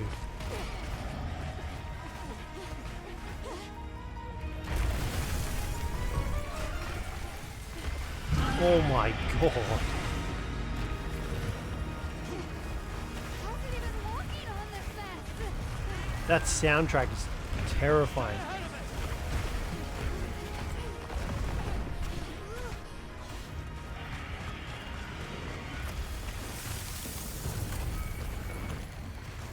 Ice? It's freezing the ground to secure its footing. What an absolute badass.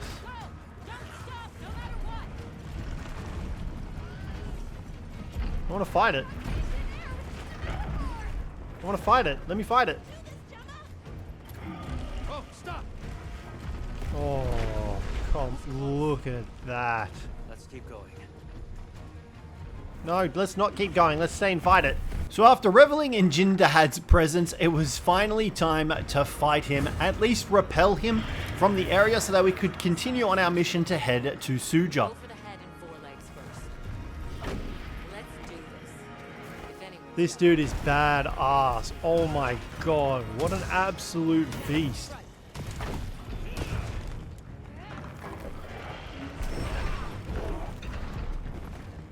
He looks so sick.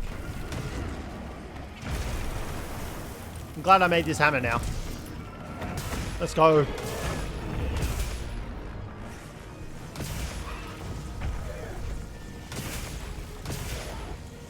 This has got to be some sort of armor. There's got to be something underneath that.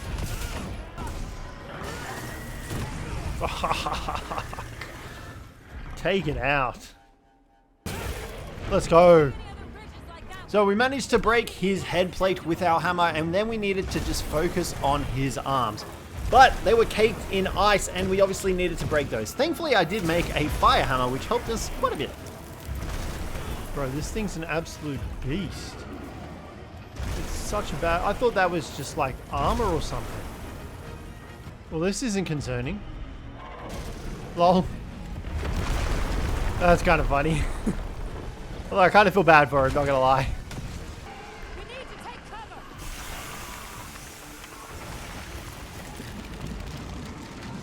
What is this attack? Holy shit. Fucking hell. That was, I mean, that was worth dying for. That was badass. God damn. Let's go.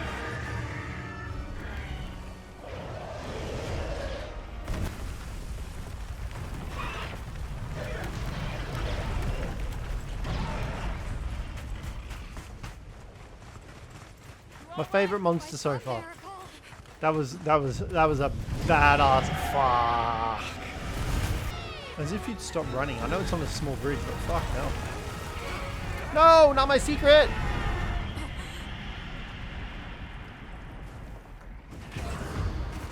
What an absolute badass. So after repelling Jinderad and running from it, we did manage to make it to Suja, where the All-Harken was located. So she knew more about the things that were going on with Wyveria and obviously Nada's pendant. So we needed to go and speak to her, but this was her little village. It's Boogie. Boogie's here with a frog friend.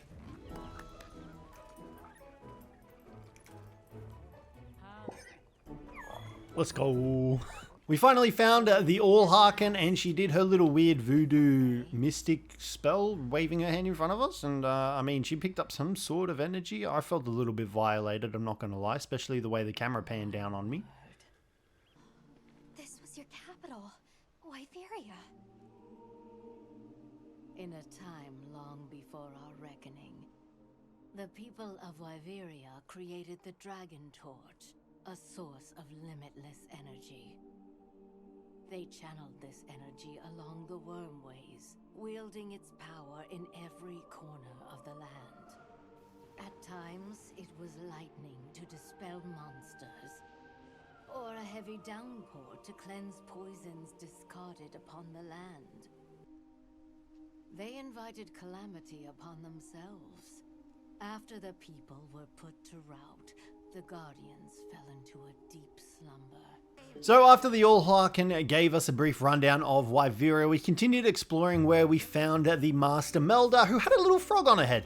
So with the melding pot, we could use this to create decorations that we could slot into our weapons and armor. Now later that night, we did have dinner with the All-Harken, and she told us about what happened of the war. So there was a war that loomed at the gates, and they decided to create a guardian that would help save them. However, that guardian actually destroyed them and destroyed the capital.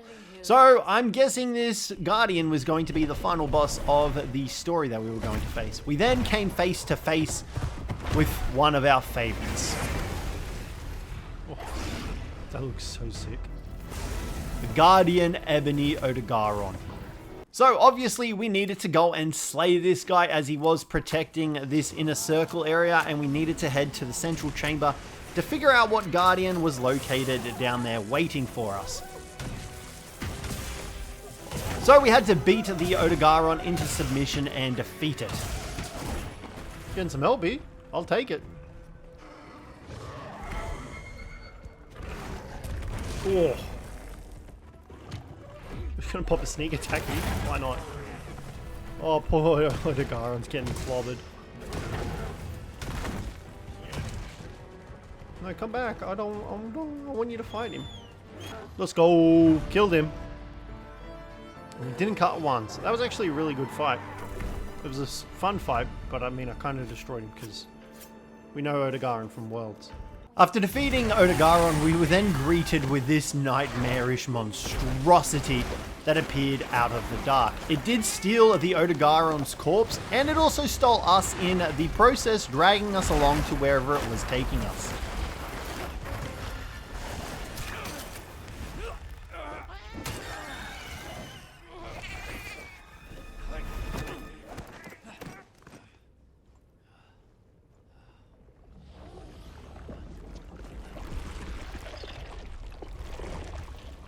What is that? Is it a Nudra? A mushroom monster? Zoo woo, what the fuck? No, it feeds on them. Oh my god.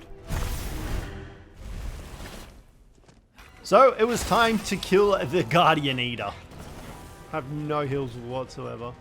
It sounds like it's part like of Nudra. Like the sound effects it has. But like tree. That's definitely a Nudra move. That is, oh my god. That is terrifying.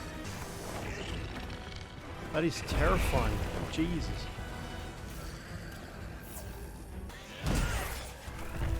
Alright, now we're getting it. Kinda got it stun locked here.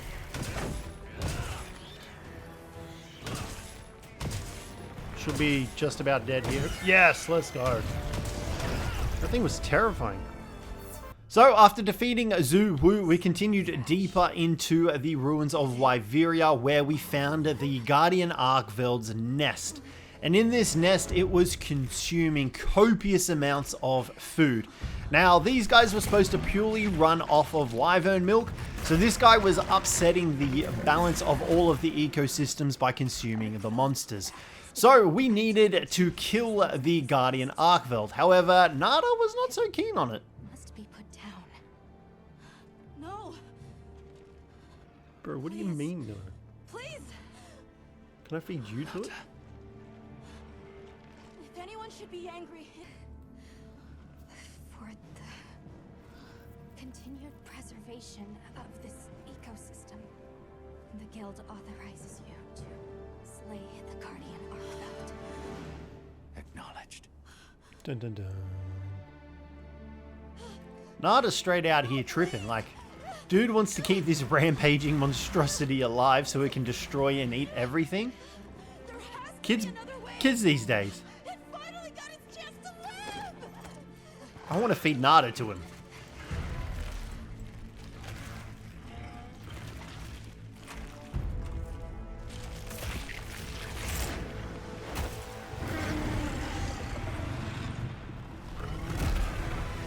But it finally meant that we were here and ready to try and slay the Guardian Arkveld.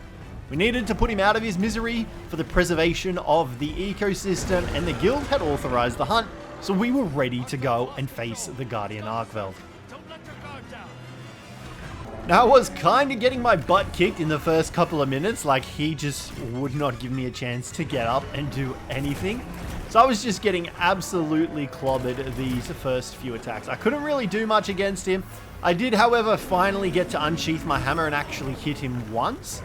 But it took a while. Thankfully, I wasn't getting stunned or anything like that from his continuous attacks, which was really good. And then I finally managed to stun him with some great thunderbugs, get off a spinning bludgeon attack, and actually deal some damage to him. Which was a first, because I was just getting thrown around by this guy.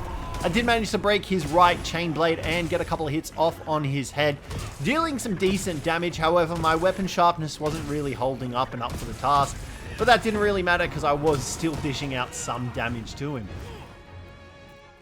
Shit, he's eating the other guardians.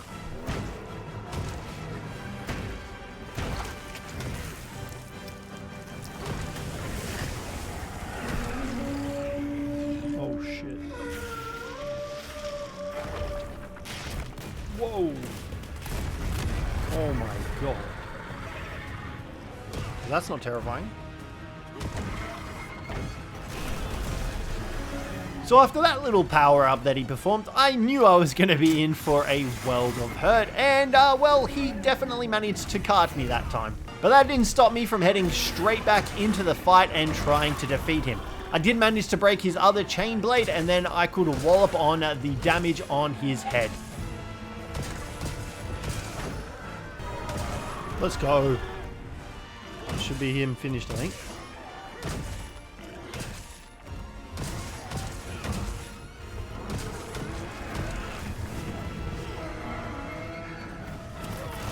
Or me finished.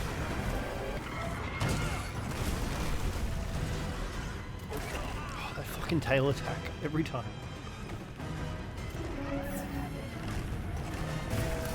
Come on, surely he dies here. Oh no! I should have healed, I was being selfish. Oh. Let's go, we take those wins. Literally needed like 3 more hits.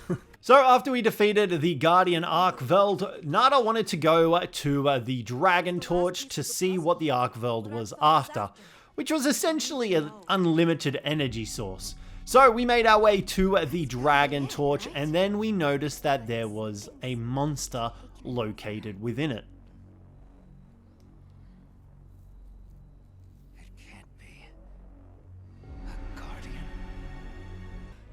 So with Nada's pendant in tow, he went to try and kill and destroy the Dragon Torch. However, we, the hunter, stopped him before he could do that, and we made the final decision to actually slay the monster ourselves. So we had to break open the Dragon Torch, and lo and behold, here came the final boss monster for Monster Hunter Wilds.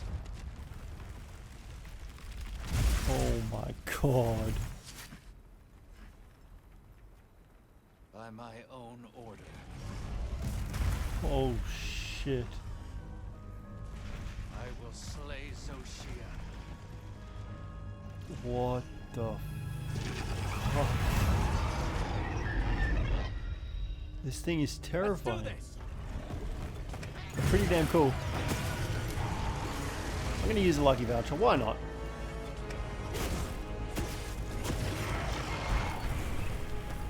I have no idea what this thing does.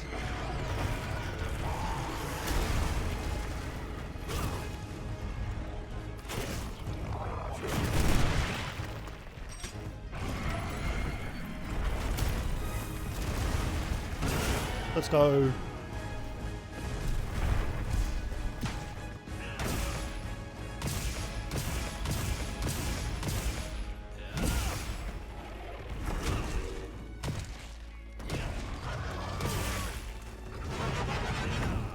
What the fuck?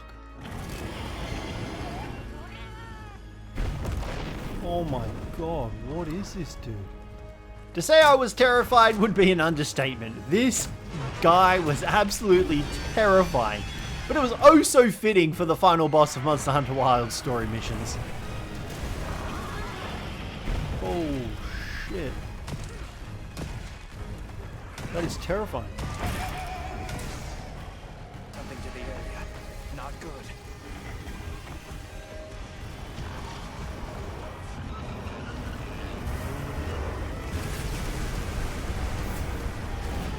Oh my god.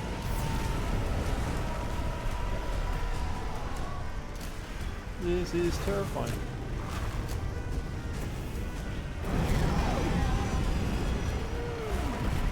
Behaving differently. Be careful.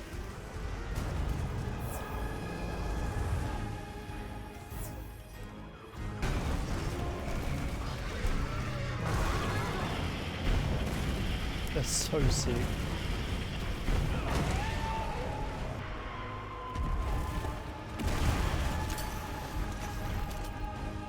Got him. Oh, that's not what you want to do. Copper fireball straight to the head. I'm not a happy boy.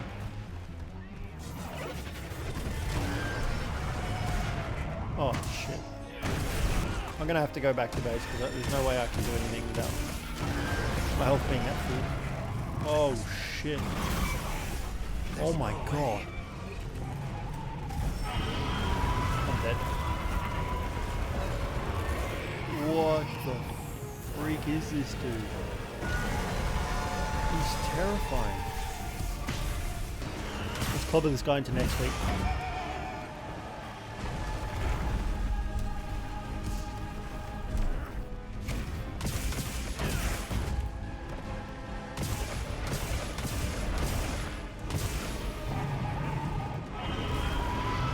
Oh shit.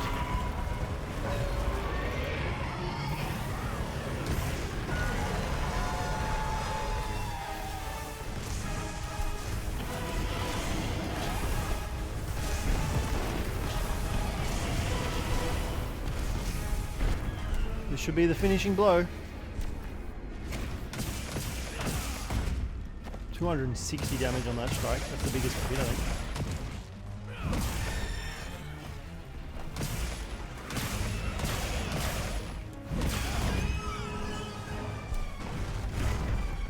Now it's just a slaughter.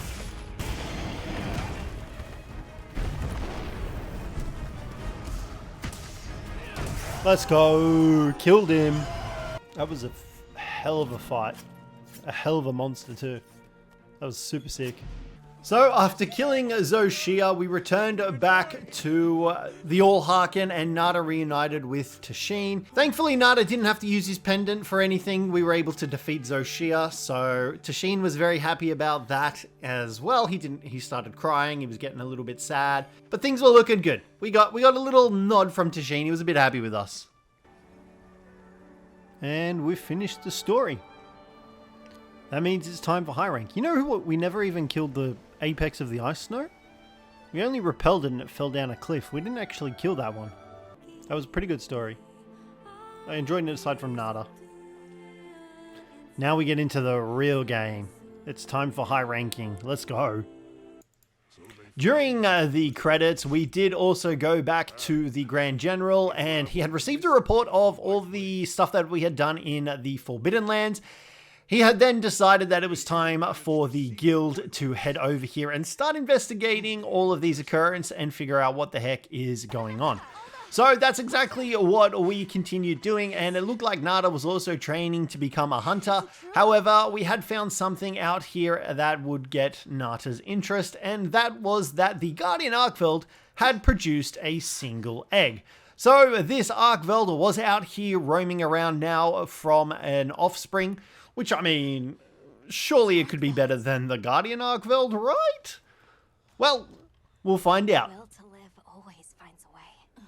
Getting major Jurassic Park vibes right now. Generation to the And with that, we had completed the mission, the Bringer of Harmony, and unlocked the corresponding achievement for it.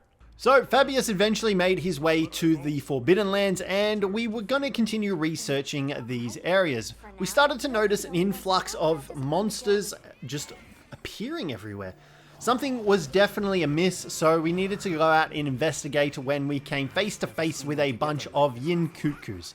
However, this Wadwad decided to spoil the surprise, and we instead got swarmed by all of the Yin Cuckoos, having to defeat one of them. It looks like all of them are hanging around as well. I don't think I have any dung pods.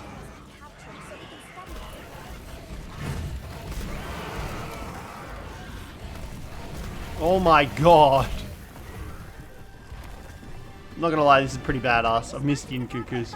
Alright, cool. That should get rid of those guys then. Let's capture a Yin Cuckoo. Oh man, that tail flick has been the bane of my Monster Hunter career. I've missed these big flappy chickens. That's a new attack. I love how they've kept that attack in. So the Yin Cuckoo ended up taking off to a new area, and if you look closely, the quest marker is actually pointing in a complete different direction to the Yin Cuckoo we're currently attacking. I did not realize they had switched. Have I been fighting the wrong Yin Cuckoo?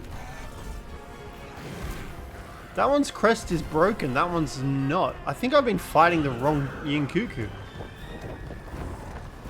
Well, that's awkward. I've definitely been fighting the wrong Yin Cuckoo. Now I feel dumb.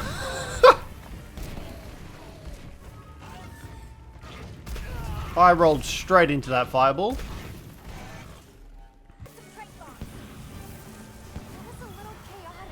Let's go.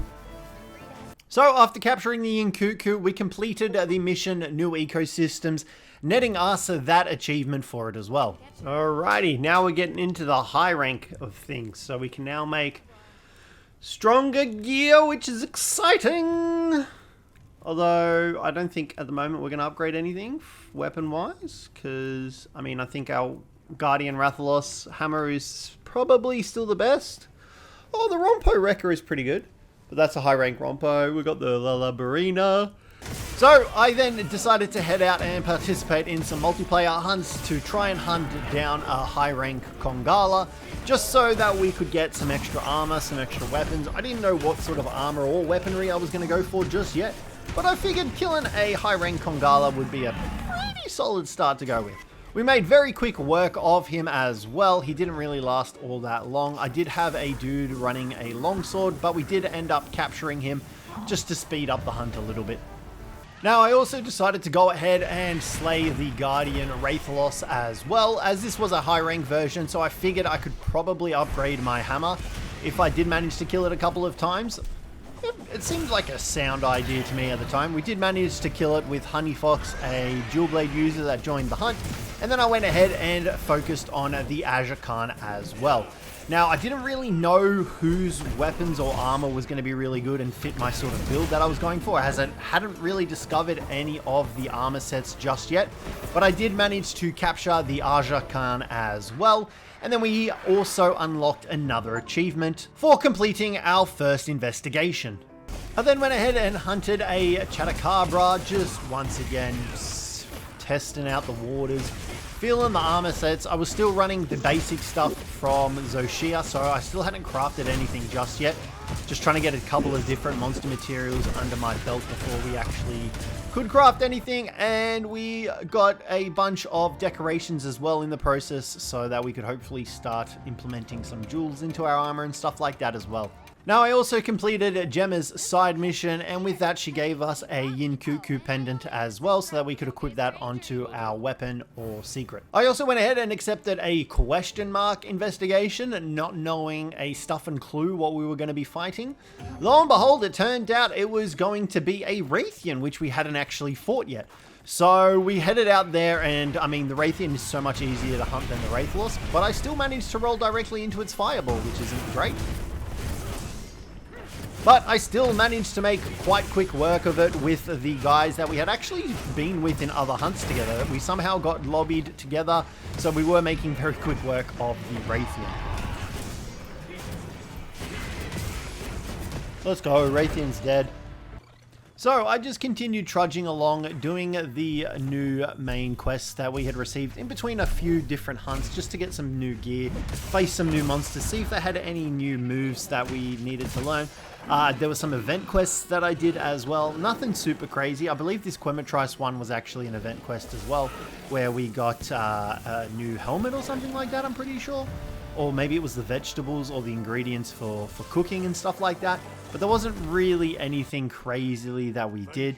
Fabius did give us a new quest to actually head out into a new area that we hadn't discovered yet. So this was the Wounded Hollow, and this place pretty much was an arena type deal where we could fight individual monsters and occasionally they would come into this area. So here we had to fight a Nerscylla and actually defeat that as well. But the thing about this Nerscylla was that it was actually a frenzied Nerscylla, so the virus had actually come to the Forbidden Lands, which could only mean one monster was responsible for that, and that monster was most likely going to be the Gormagala. But we weren't 100% sure at the moment, so for now we just had to settle on defeating the Nerscylla with the frenzy virus.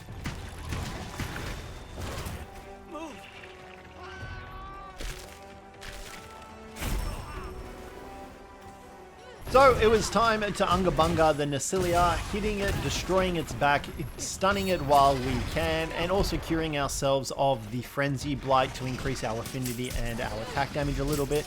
We were thankfully assisted and we killed the Nerscylla, unlocking a new quest, as well as receiving a new optional quest from some of Fabius's guards. He wanted to help us hunt some of the new monsters that were appearing in the Wounded Hollow.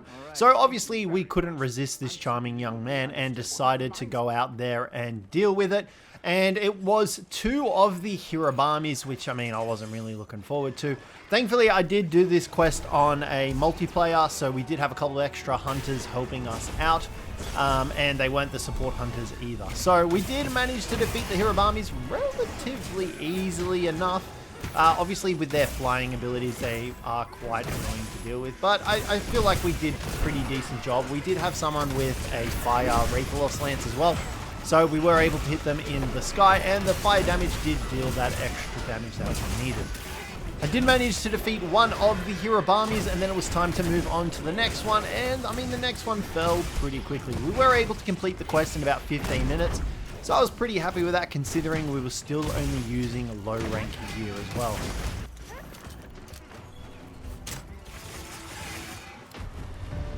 Now I handed in the optional quest back to Cobb as well, so that was that one completed. I then picked up another quest from my Palico Miso for some new tech.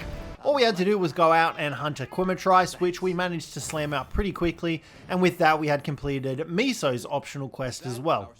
I also completed a couple of the researchers quests back at the first base camp. All this needed to do was catch some endemic life, which I had already actually caught, so I didn't really need to stress too much about it. But I did take on another one to catch some more endemic life. And then I joined another multi-hunt quest for the Doshaguma and the Congalala, making very quick work of both of them and eliminating them in the process as well.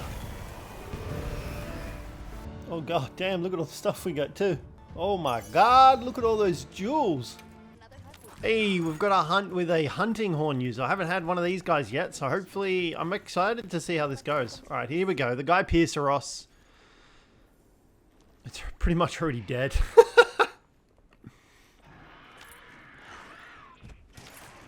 Oh, Guy Pierceros, you poor soul.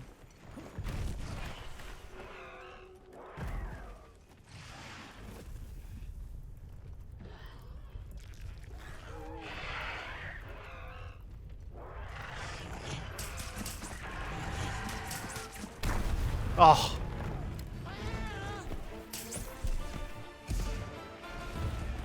Guy Pierceros running away? Certainly looks like it. So we continued hunting the Guy Pierceros, getting it to the Ancient Forge and smacking it with the giant thing. Now by the time we had already joined this fight, the hunting horn user had already pretty much decimated it. So we didn't really have to worry too much, and thankfully we were able to deal with it rather quickly. It did do its fake death thing that it normally does, however, we weren't fazed by it because I knew that it was a move that it normally does. So we just continued finishing it off until it was good and dead. Let's go. Next up was the Lala Barina, which I needed to defeat for one of Gemma's side missions. So I obviously got the offset attack off, feeling like an absolute badass, and finished hunting the Lala Barina with this bow user. I was then able to hand in the sub-quest into Gemma and complete her sub-quest. I also handed in the sub-quest to the endemic life researchers as well, and after handing it in, they did then give me another quest to capture more endemic life as well. Now, after completing all of those, I had raised my hunter rank and I had progressed for the main storyline quest, which had me heading to investigate some Lala Barina traces that were actually found in the Wyverian's Hollow. So it was a bit strange seeing a Lala Barina here, but we headed out there nonetheless, and we were greeted with a cutscene and some new monsters.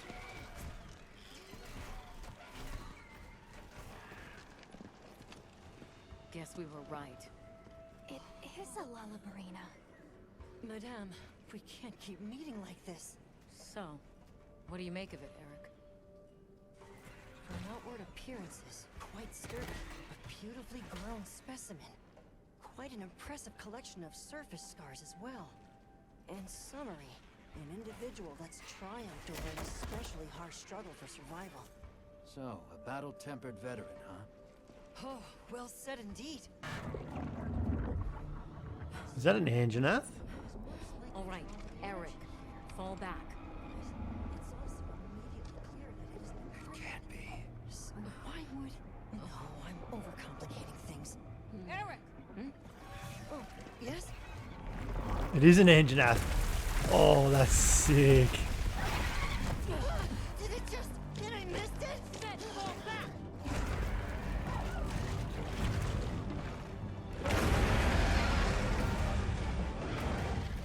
Is that an Anjanath? Yes, and a full... Incoming!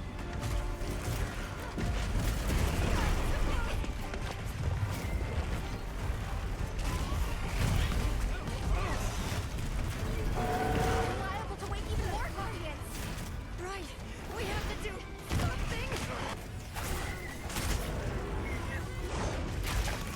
Oh.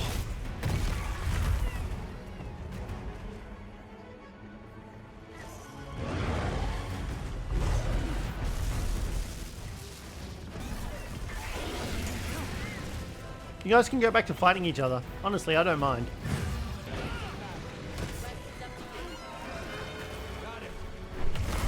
Oh my god.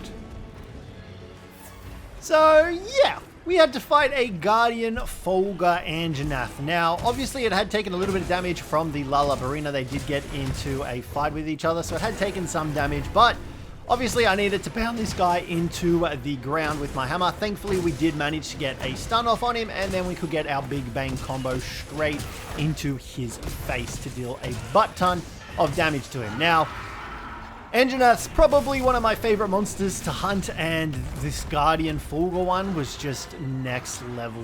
The movesets on him, the freaking extra wyvern milk coming out of him, it was super badass. He did get in a fight with a Guardian Doshaguma, which was also here to help us, and it actually ended up breaking his head, which I wasn't complaining about, so definitely happy with that progress.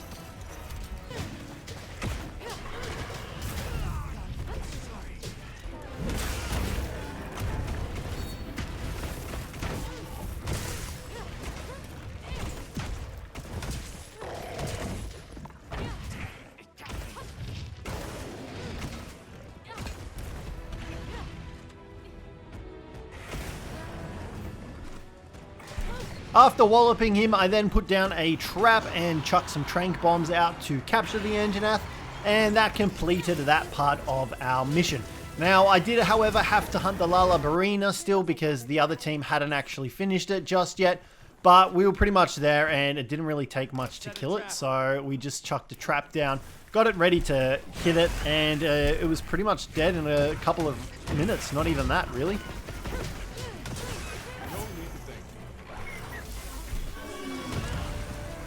And with the completion of that mission, we also got the achievement, A Bitter Environment, for completing that mission. A nice and easy achievement.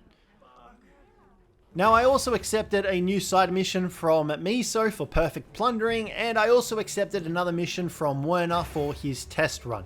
So these new side missions were going to be pretty easy to complete. We just had to hunt a couple of different monsters here and there to actually finish them. Thankfully, I was able to join someone's hunt in progress already, and we were able to make quick work of the Ebony Odogaron, resulting in me receiving the Plunder Blade for Miso, which would allow us to get resources from the monsters that we were hunting due to Miso using a special type of boomerang. Oh, we're fighting the Gravios. Let's go. I'm excited to fight him. We discovered the Rathalos. This is what we want.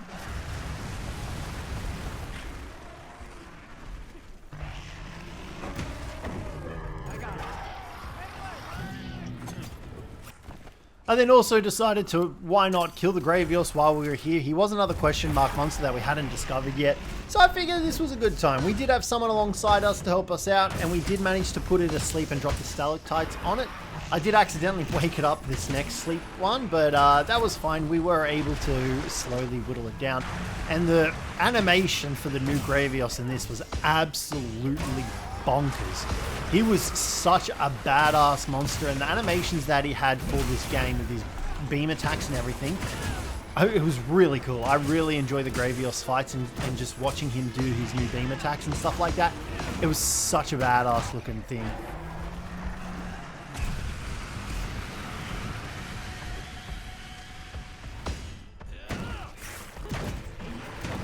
Thankfully, I did manage to do an offset attack as well and stop him from his charge, and from there we could finally finish him off and complete the mission.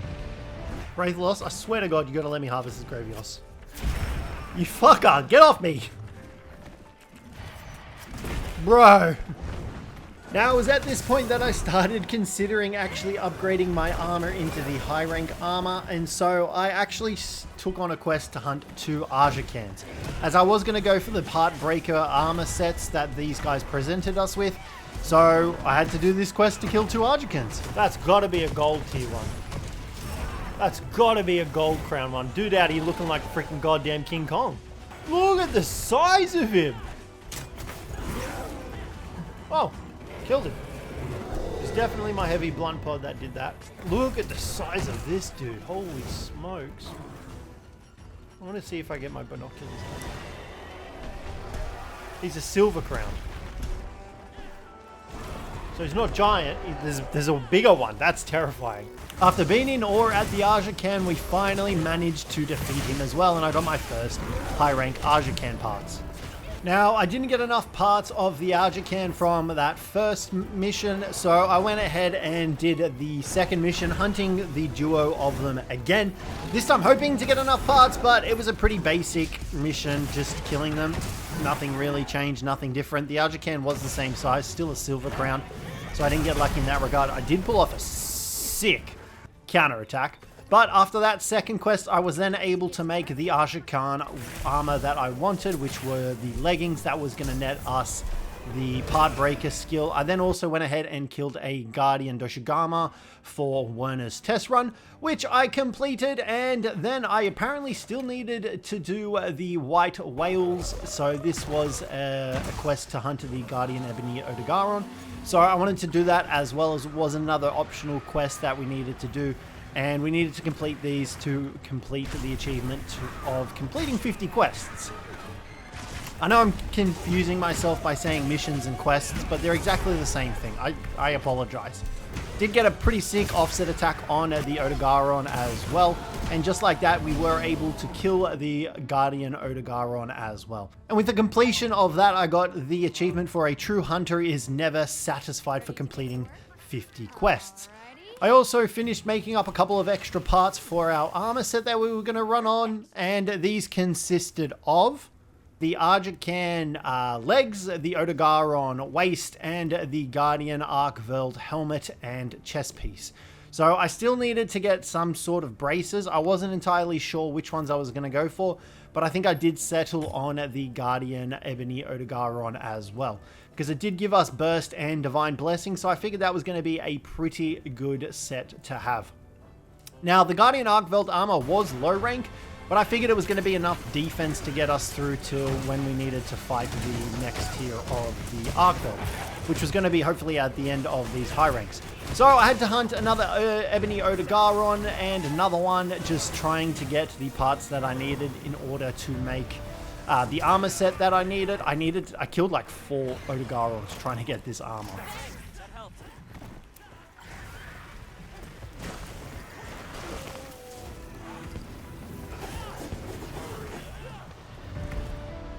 Yes, let's go. We finally got the Guardian Ebony gem. That's what we needed to make the final bit of the armor. Although it didn't pop up saying that we needed it. So now I'm concerned that we didn't need that at all. But we'll find out when we get back here to try and make the armor. Let's make it. There we go. Alright, so that's our full set. Now we just need to sort of sort out some jewels. So I also completed Werner's test run optional mission, and with that we got a high enough hunter rank to take on Olivia's next mission. However, before we decided to do that, I did take on the optional mission, the Struggle to Survive, that had us hunting a Tempered Zuru as well as a Tempered Guardian Ebony Odogaron. So we made quick work of them with a couple of other hunters, and then it was time to move on to Olivia's main mission, which was to slay the Jinderad. Now, I wanted to try and do this one on my own without the assistance of anyone else, because I figured, why the hell not? I feel like I've got this in me to defeat Jinderad. I feel like we did a pretty solid amount of damage to him the first time we faced him, so I figured, what's the worst that could happen? I tried to take on the ridges, I tried to damage where I could. I don't know how you're supposed to break these plates on like his upper chest area, though on his back. Those ones just seem unbreakable. I can never seem to break them, no matter how many hunts of this I do. So, we were just constantly trying to deal damage to him. We had pretty much seen these stages of the fight before. We did get some assistance from the Hiabi as well. They were dealing some damage to him. He was also dealing a crap ton of damage to them as well. I was just trying to get my attacks in here and there, trying to knock him over, trying to stun him, just trying to deal damage where I could.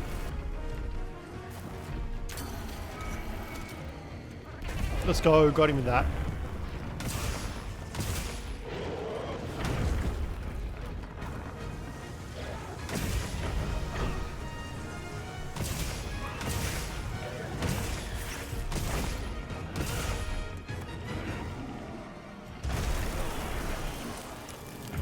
And that's when I got hit with the honky donkey ice attack and got my first card of the fight. And he got me with that. And so I returned straight away back to the fight, managing to knock him over and just walloping him with my hammer. I really needed to try and expand my horizons to go into a different weapon. I just am such a big fan of the hammer. It's such a comfy weapon. I did also manage to break his faceplate, and then we moved him into the next area where I was able to drop some of these ice stalagmites on top of him as well.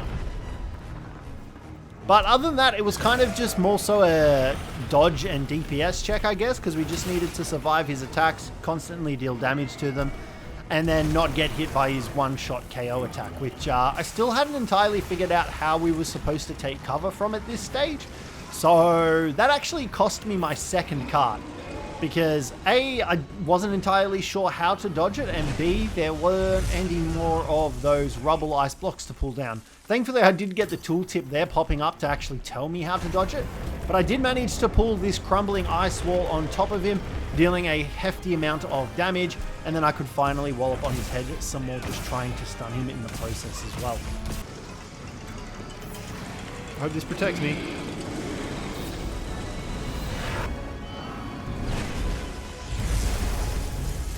Well, thank God for that, because that would have killed me. Oh shit, I'm stuck.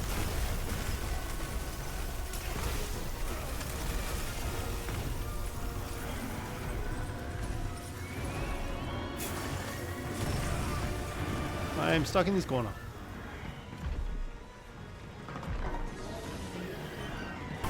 Here we go. Oh, that was close. And down he comes. I was going to try and capture him. I'm just very curious as to whether or not you can, but I don't have any traps on me, so we're just going to have to kill him. I think I'm going to die.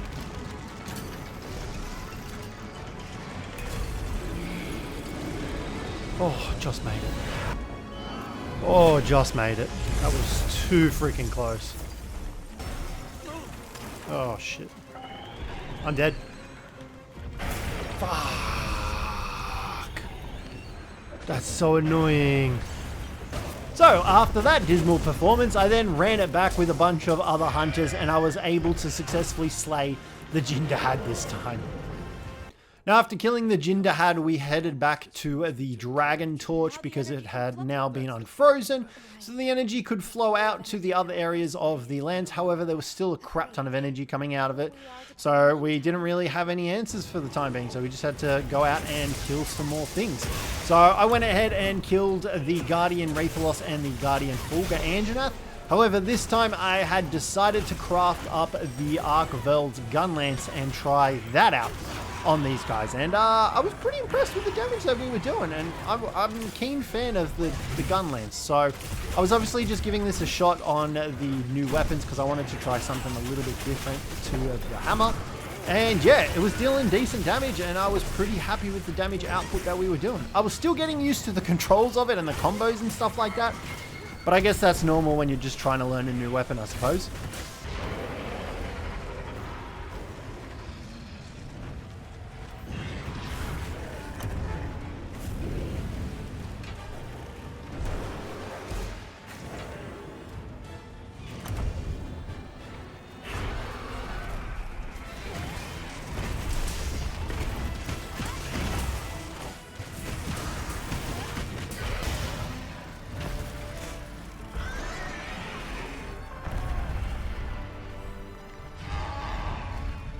Now, I then ran it back against the Jinderad, mainly because I wanted more of its weapons, because its weapons look freaking sick.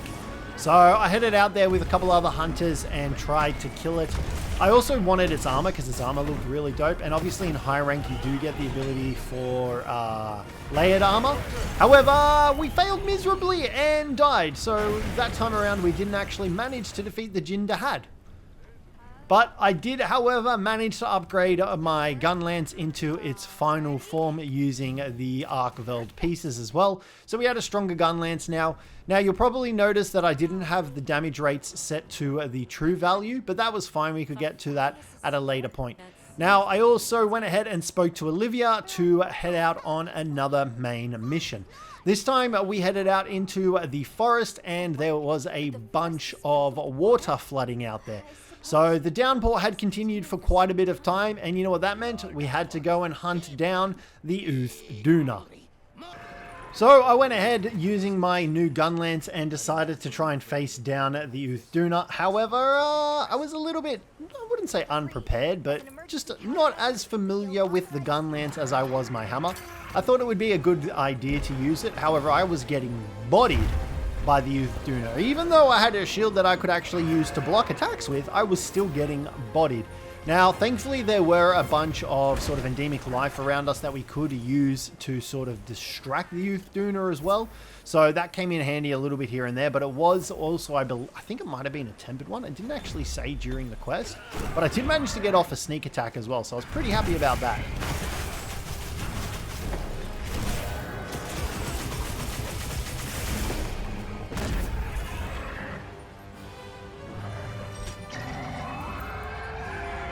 I did manage to pull off a really cool power clash with it though. This was probably one of the first ones that I'd actually done a power clash for. I don't really remember using a shield all that much throughout the main storyline, so I was pretty pumped about it. But yeah, it was pretty much just a wallop on this guy, trying to get as much damage as we could, focusing on his weak points and everything like that. Thankfully, we did have some sleep toads in the area, but it was a little bit awkward. They put all of us to sleep instead of just the Uduna, so that made things a little bit difficult. But there were also paratoads here, so we capitalized on those guys as well where we could, paralyzing the Uduna and just absolutely laying on all of the damage that we could with our Wyvern's Fire. Oh, this poor guy can't catch a break. Paratoad after paratoad.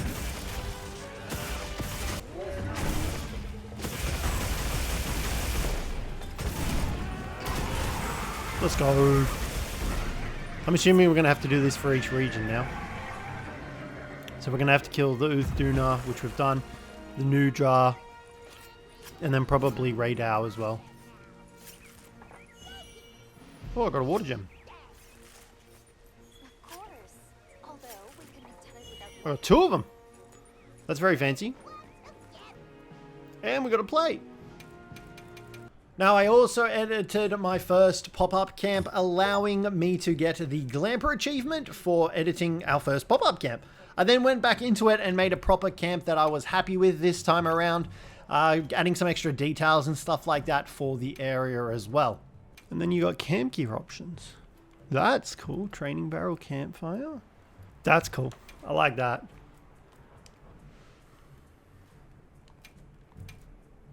I think the color needs to be a bit lower. Called it. We're going to have to fight all the apexes again. Thanks. I'll call Zeus's doorstep. We can't let that thing get any closer. So I began the hunt for the Nuudra, calling it that I was going to have to hunt each of the apexes in each of their areas to help settle down the Dragon Torch and all the energy that it was putting out into the world. Now, we also just needed to up our hunter rank as well, so this was an extra bonus because I think we needed 30 HR to actually take on the final main mission quest. Don't quote me on that though, I'm not 100% sure, but I did start off this fight by throwing a bunch of blast coals down into the Nuudra before I got hit by my own one that just exploded in my hands. Here we go. Turf War?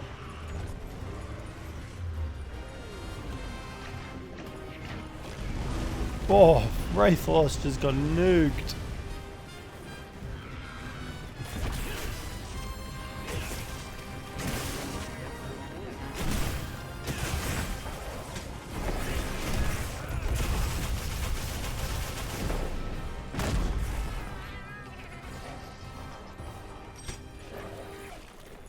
Oh, here we go. I feel sorry for the Aza Khan.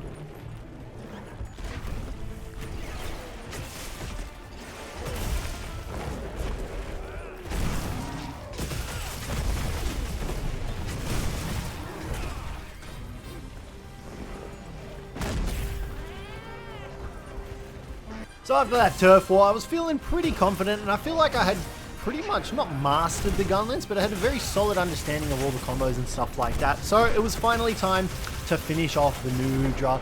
and we had managed to kill it in the process as well. Let's go. Now, Zato's village was also under attack from the Rey Dao, obviously, being the apex of the area, so we then headed out to slay Rey Dao as well. Now, these guys were being super aggressive, so we needed to kill it so that the villagers could return safely to their home. Thankfully, we did have these Fulgurite pillars here that we were able to drop on top of Rey Dao as well to deal some extra damage, just while Rey Dao wasn't really paying attention. Now, I did have the gun lance ready to go against Rey Dao, so I got to work at lining up all my combos, dealing my damage, and hopefully being able to take out the Rey Dao.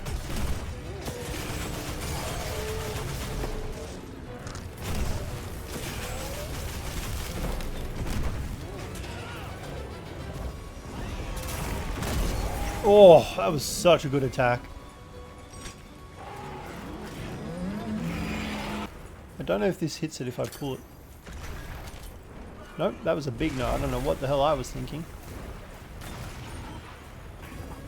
Here we go. This should kill him.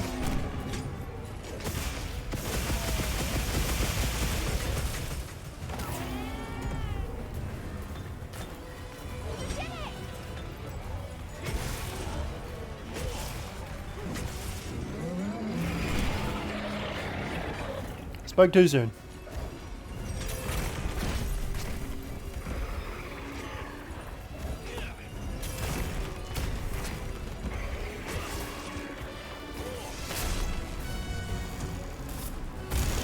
Oh, as if that hit me.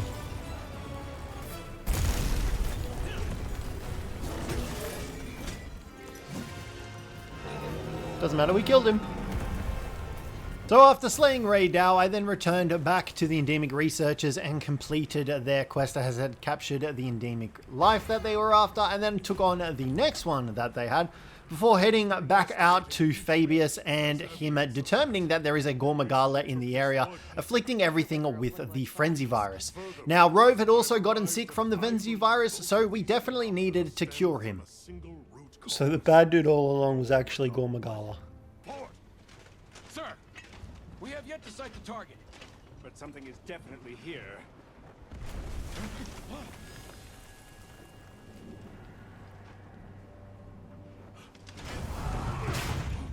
Oh shit. What a beast. Oh, it's a yin cuckoo.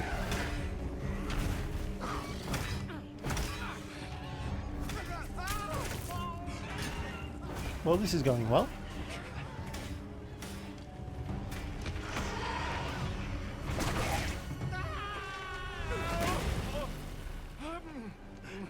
What an absolute Chad.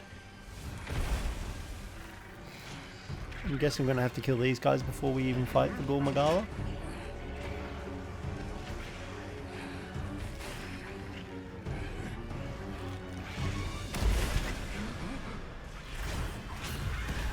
Never mind.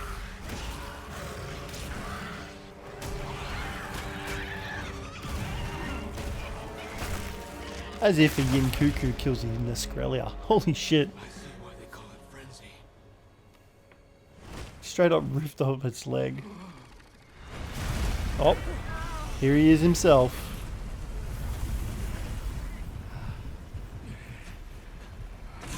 Oh shit.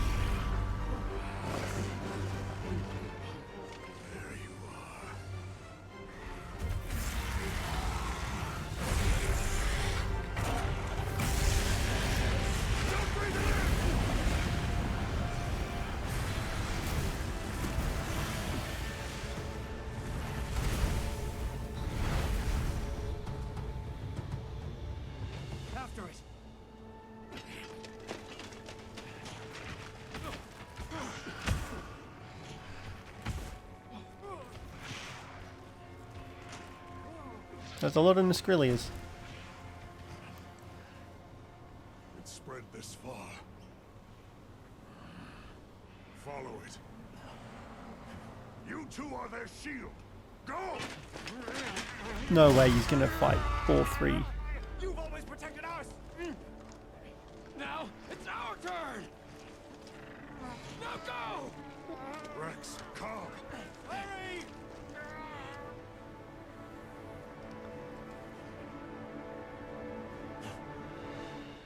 in there. That's an order. Those are encouraging words. There's 3 of them. They're gonna get destroyed. There's no escape. Oh shit, here we go.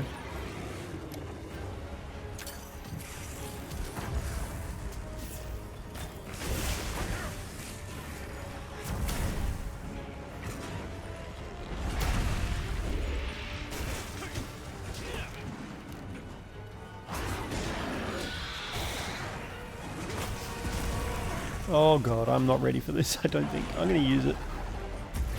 So after that inspiring intro to the Gormagala and leaving Rex and Cobb behind to defend us from the frenzied Nerscyllas, we had to go ahead and deal with the Gormagala. And it's safe to say that he was already absolutely kicking my behind. He was dealing so much damage. I don't know if it's just because I had sort of still some low rank armor or what the case was.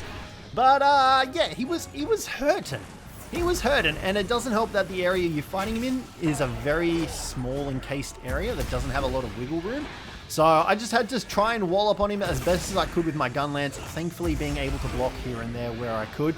But I did keep getting hit by his frenzied and getting that virus infected on me. So I just needed to make sure that I kept popping that, otherwise I was going to be in for a world of hurt.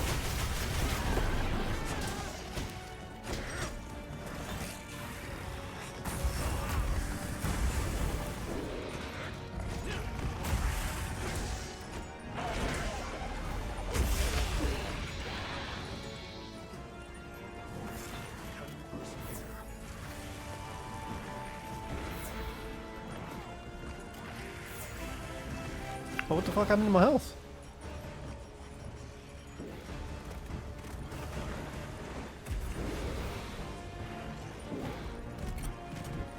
This is a bad idea.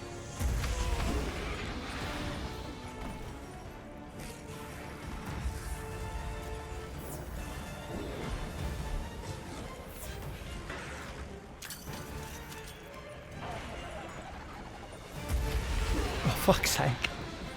I'm not gonna survive. I can't do this with no fucking health.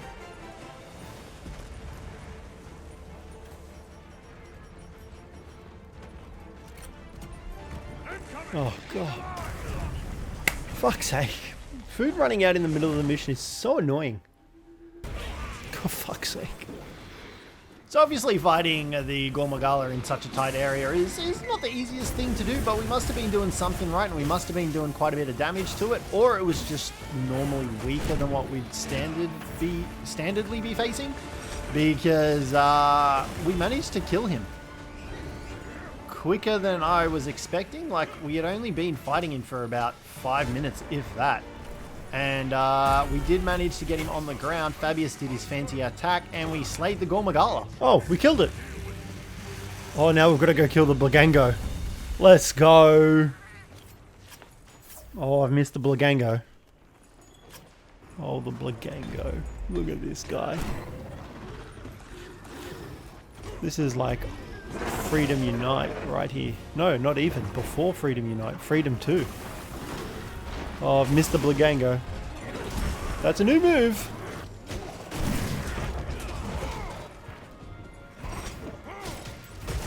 The Blagango was definitely easier than the Gormagala, though, I can tell you that much. We were able to wound him quite easily, and we were able to pop these wounds easy too. I just wish we kind of got to be able to face more frenzied monsters, because I think after this you don't really face any more frenzied monsters. Even when you get like the investigations and stuff like that, there weren't any more frenzied monsters. But nonetheless, we continued hunting the Blagango with our dying gun lance with sharpness, but we did pop Wyvern's Fire and deal some serious damage to his wounds, and we managed to kill him in very quick timing. So after defeating the Gormagala and the Blagango, we pretty much met up with the rest of the team, and we were talking about the Dragon Torch as well as Rove recovering from the cure. Thankfully, Rove had recovered. We were going to continue researching it, and we had completed the main mission of Chapter 5, netting us another achievement, and that was pretty much all of the story-related achievements complete. Damn, that looks so badass. Oh, look at that Gormagala set. It's got a banana. After taking a look at all of the new armor and weapon sets, I did manage to capture a Curiel shell crab that had an ancient wyvern coin, and that netted us the achievement as well of a prize held high. Alright, we found a gold crown Doshaguma, so we're going to hunt this guy. We did also use our binoculars to spot him. We pulled them out and like automatically got the achievement. I was like, hold on, we're not even aiming at the Doshaguma. What the heck's going on? Can't get rid of his friend. I got no bloody extra dung pods, so I'm going to take him to the vine trap. So with spotting the gold crown Doshaguma, we got the keen-eyed observation achievement as well. All that was left was to slay this big beastie boy now. Kill the bastard. After slaying the Doshaguma, I then came up against the Arkveld. Not the Guardian Arkveld, the one that had hatched from the egg. And it was back with a vengeance, ready to take down the Rey Dao. However, this time we were here to intervene. And obviously Nada gave us the go-ahead to take this sucker down as well. Reversion to the origin species. It really did find a way to live.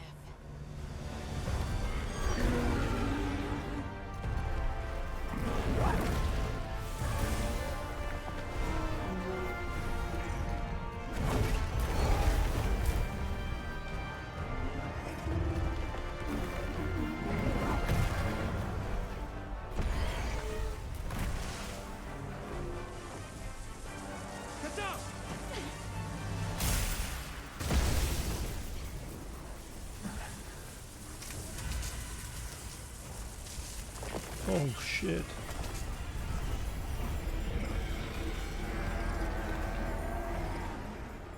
Looks like Eric's worst fears were right.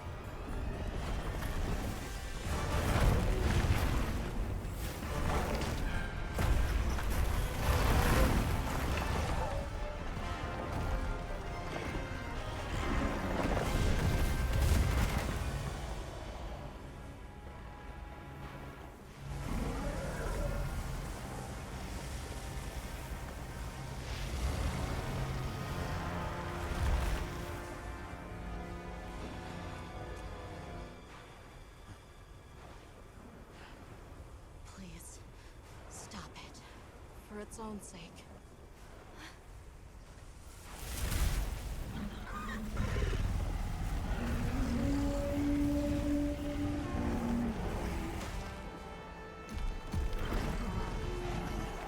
Alma!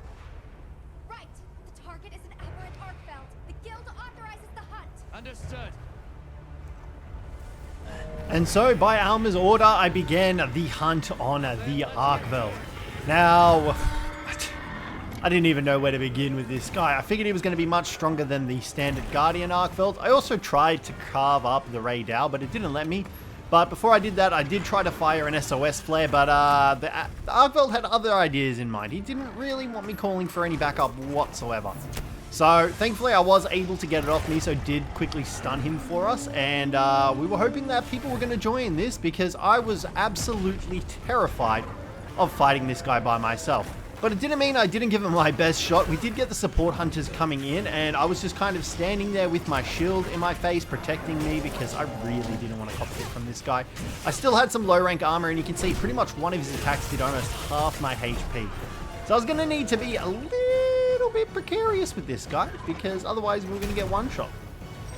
Now things started getting really intense when he got enraged, but thankfully I did switch out to my hammer. I felt a little bit more confident with my hammer, however I didn't have a shield now to block any of his attacks, so I had to purely rely on dodging. Which, I mean, it's not the easiest thing to do when you're a hammer user, but we still had to get by, and unfortunately this time I didn't, and I carded once. So that wasn't the greatest. After that little harrowing experience, I decided to switch back to the gunlance, because I figured, you know what? Being able to guard is probably better than being able to dodge. So I figured we could go back to the gunlance and use that bad boy to try and blow this dude up. A little bit of poetic justice considering it is his gunlance as well. Now the fight did go into the morning. Thankfully I did manage to get him low, and then I actually tried to capture him. But I'm an idiot and didn't read the actual quest thing, and it said to slay the Arkveld. So I went ahead and finished the job killing the Arkveld as well. Now, killing the Arkveld netted me the achievement for one corner of the world. And that was the final chapter of Monster Hunter Wilds. We also unlocked a bunch of new pendants as well. Now that the main story missions were completed, it was time to focus on the rest of the achievements. So the first one that I got was the Camp Master for establishing a pop-up camp in 10 different places. Now, I also went out and started hunting some more tempered monsters, mainly because they were investigations and they were going to net us quite a lot of decorations, as well as the Ardian parts to make our Ardian weapons. Plus, we needed achievements for hunting certain amounts of monsters, hunting certain amounts of tempered monsters, and I figured why not the Arkveld. Plus, I also really wanted his armor set as well, so we figured we'd go ahead and do that too. Arkveld is getting currently gangbanged by the Rathian and the Rathalos. Oh, here we go. Turf war.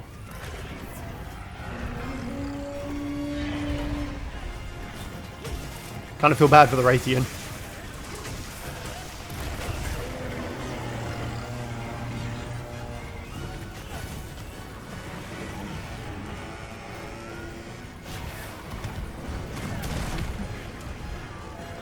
At least he's softening up the Rathian for us.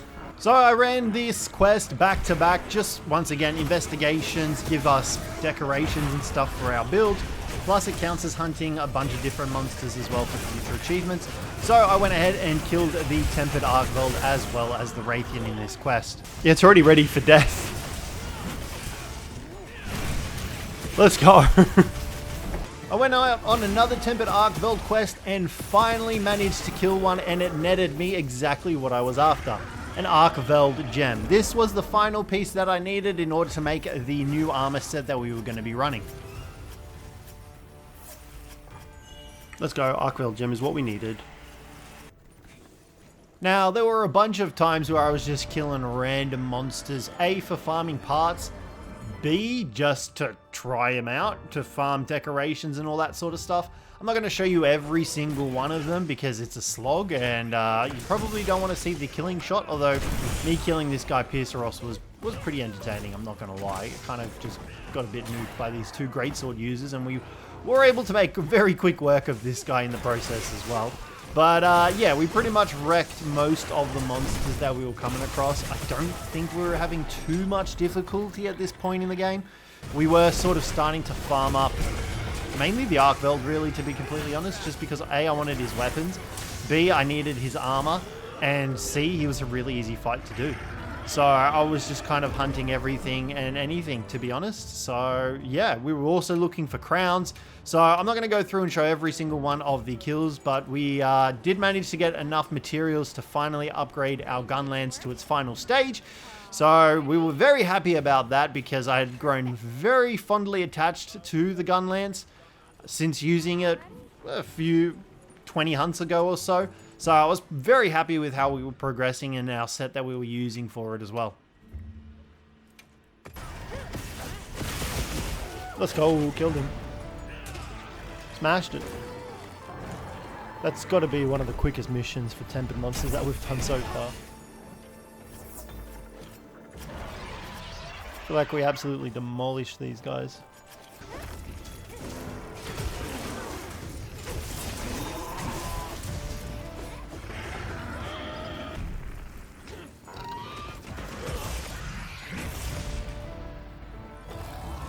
Now, during this time, there was an event quest for the Mimifiata hat. So obviously I needed this little dude on my head. So we went ahead and got the things that we needed to craft it up. And lo and behold, we went ahead and crafted it and basked in its glory.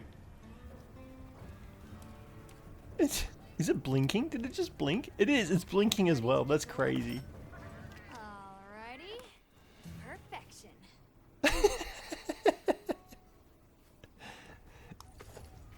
It's literally just on your head. Come back anytime. Look at it flapping around. That's actually so damn cute. Oh my god. I love it. So after crafting the new helmet, I then needed to go into my tent to figure out how I could get this as layered armor because this had really bad defense and really terrible skills, and I obviously didn't want to wear the actual helmet. Thankfully, I was able to figure out how to layer it on top of my Arkveld armor, so I was a very happy lad. It was then time to just continue hunting some more monsters with the Jinderad, an Arkveld, and a Rathian. I once again was just farming for parts, decorations to make various sets and armor as well as weaponry, and I just wanted to keep getting my tally up. The power clash with the Arkveld was pretty sick though as well in the process, so I thought I'd chuck that in there as well.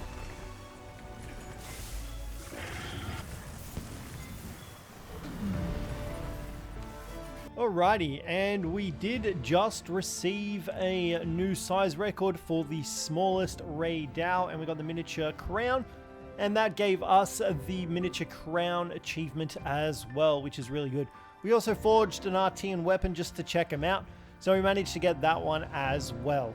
Now, I then went ahead and used a bunch of the gold melding tickets and the gold Artean weapon tickets to farm a bunch of decorations and a bunch of Artean weapon parts. I had gone ahead and done the Night Blossom Pollen, not exploit, but gathering, because I did do it up for a video, so I had quite a bit of Night Blossom Pollen, so I decided to cash it all in for a bunch of decorations as well as ancient weapon fragments, netting me a whole heap. I still don't actually even use Artean weapons to this day still.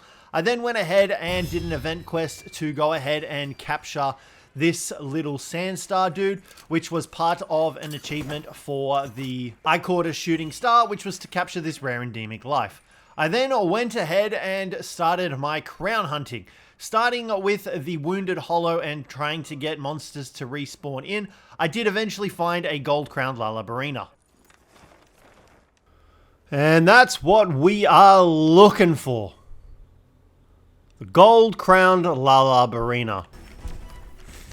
And so I went ahead and absolutely nuked this gold-crowned Lala Barina, killing it in record time and moving on from there. Record time? I mean 10 minutes. Alrighty guys, and we just hunted a Tempered Yin Cuckoo, and with that hunt we managed to get the 100 Large Monsters Monster Slayer achievement, which I am very happy about. I continued my crown farming in Wounded Hollow, finding a gold-crowned tiny Rathalos. Now, Rathalos was the final monster as well that we needed for the Monster Hunter PhD, which was for hunting many different large monsters. So I obviously went ahead, had to kill myself a Rathalos, as this was the only monster I hadn't actually slain yet, or hunted. So yeah, we got to work at killing this Rathalos.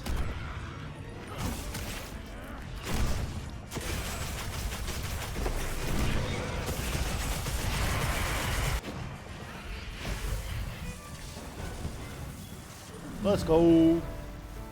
And I think that nets us the achievement that we needed for hunting every large monster. Maybe? I don't know if we need to do the tempered. I think we find out now. Give me the achievement. There it is. Hunted many different large monsters. Let's go.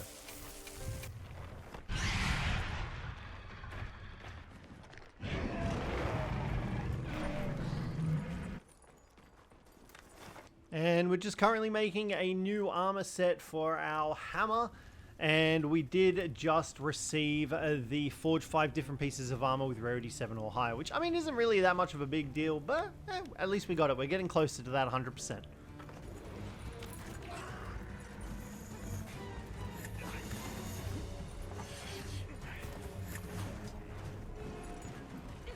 I continued hunting more monsters, including the Congalala, so I could make its armor set because we were after a couple of unique pieces from the Congalala. I also then went ahead and hunted another Jinderad because we needed his ice gem in order to craft myself up a new weapon as well. Finally. There it is, the ice gem. Thank God we finally got it. Alrighty, so we're making our first proper Artean weapon, and that is a blast hammer. I'm not even going to try and pronounce that. So we've got that equipped now, so we have a new set that we're going to be running. Now, this isn't the weapon that we're going to be running. We haven't slotted in jewels yet, but it's pretty much going to be a weakness exploit and an antivirus build. So every time antivirus procs, we will clear ourselves of it, get coalescence procs. It's a whole heap of things, and it's going to be for our blast hammer. So I'm going to try and upgrade it a little bit here to see how we go, and then we're also just going to go slot in some jewels into this set. You ancient mysteries. Now I also went ahead and made myself up the paralysis hammer, and I decided to test it out on this poor tempered Chatacabra who got absolutely clobbered into next week. This was also with my new set that I had built up, so I was pretty happy with how it was all performing and how our damage output was looking, because Chatacabra is kind of just a giant pincushion. He's not really a good means for testing your new builds and stuff like that, but he's a very easy monster to punish and just absolutely clobber. So I figured, why not have some fun with him? Kind of felt a bit bad though, I'm not gonna lie.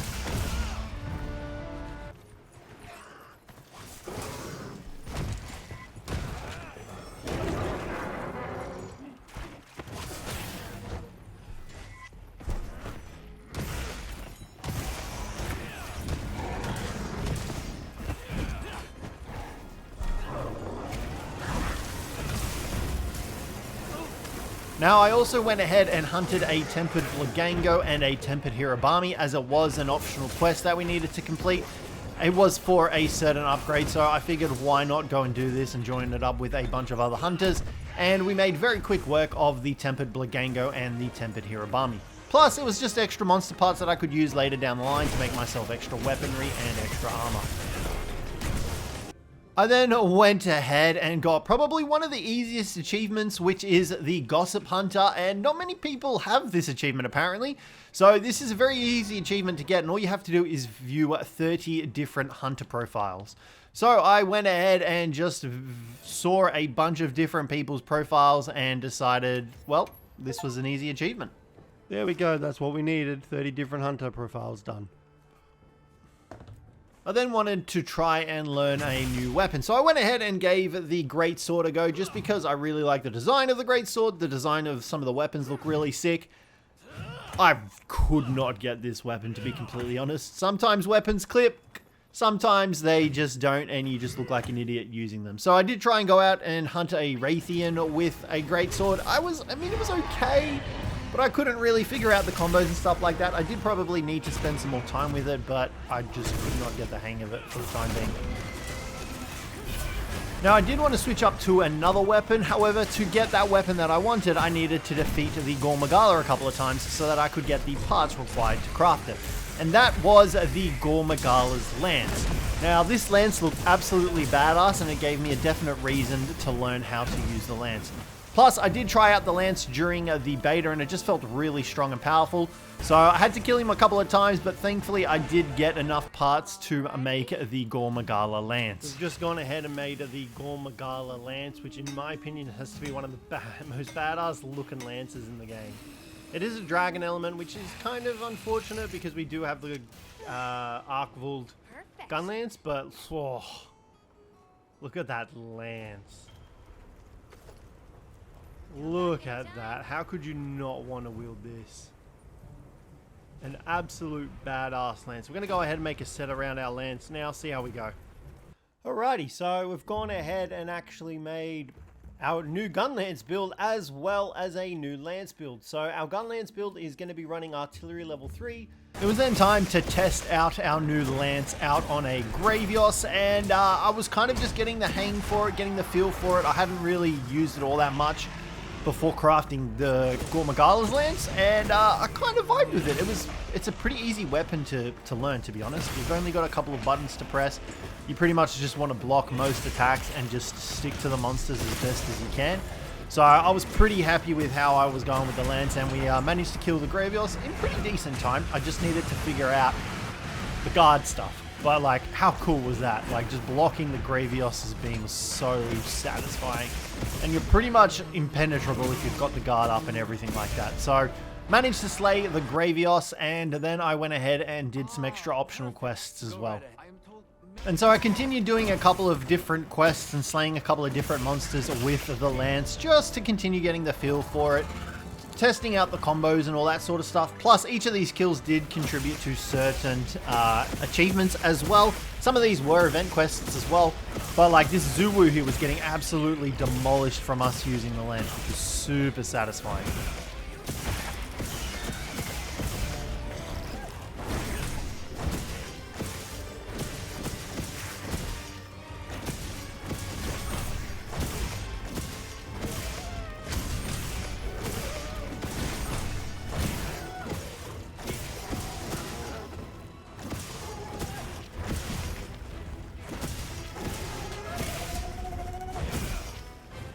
Whew, that little combo just there, that felt super freaking good. Loving the new lance. Now, after completing those missions, some of them were optional side quests, so I handed them in to my Palico Miso. He did want a giant Vigor boss, which we completed, and then I headed back to the dudes down in the Wyvern area. Wyveria. So I handed those in as well, and I mean, I don't think I really got anything exciting. One of them was going to go out and gather materials for us, and then I finally got the ability to actually unlock multiple target surveys, so we could now get even more rewards from completing those missions.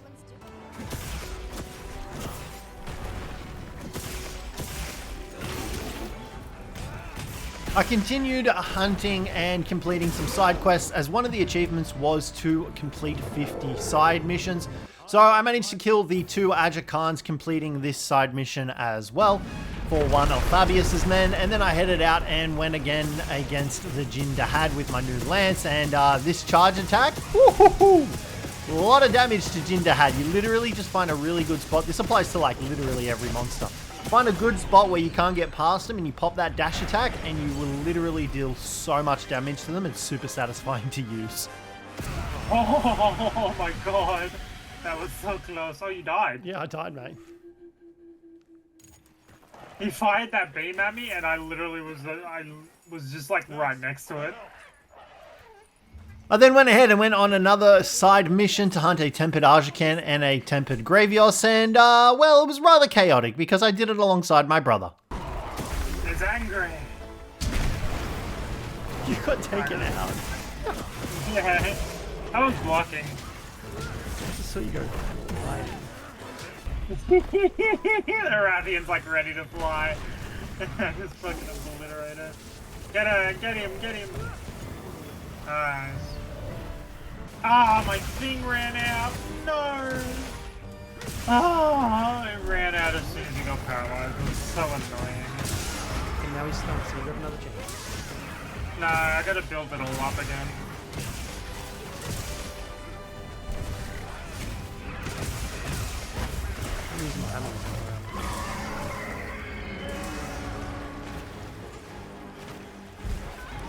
I offset him.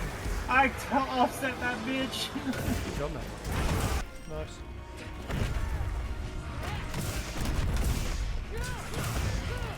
Nice. Oh, I missed my fucking thing. Are you serious? Don't stress, mate. He's almost dead. I know, but it's annoying. Got him. Let's go. And then the other guys joined the quest. No, he left. Oh, did he? I don't know if it kicked him because we were already close to... I hunted 50 tempered monsters. Let's go. Got the achievement for that. Oh, I rolled into it. He's gonna eat me! No, don't worry.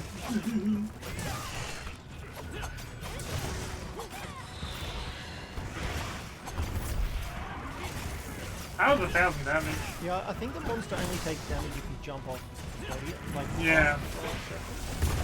Yeah, see, just because I moved it.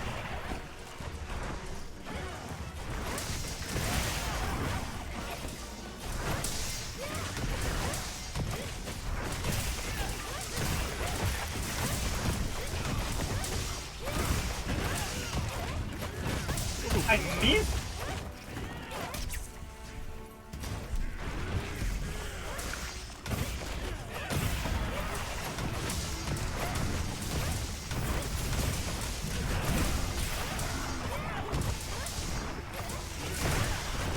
Didn't even get a fucking chance to breathe, did it?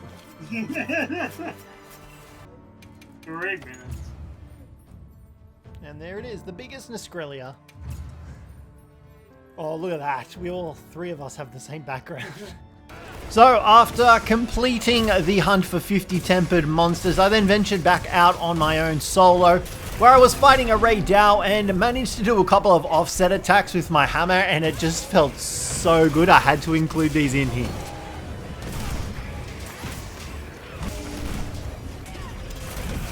Oh, got it again.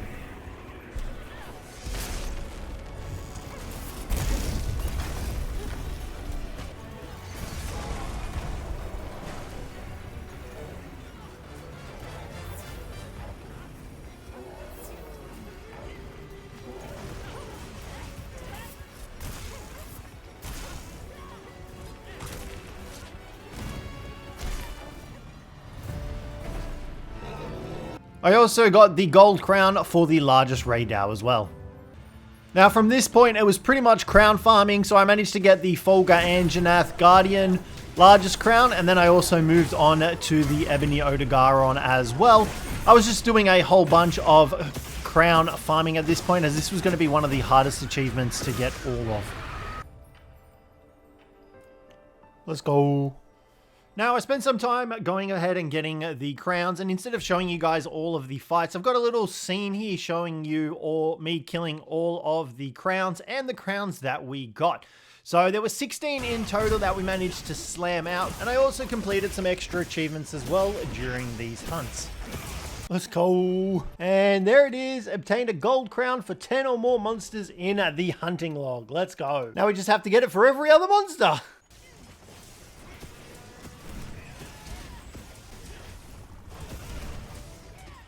And there is the possessed 1 million Zenny. There it is at the top of the screen. Let's go.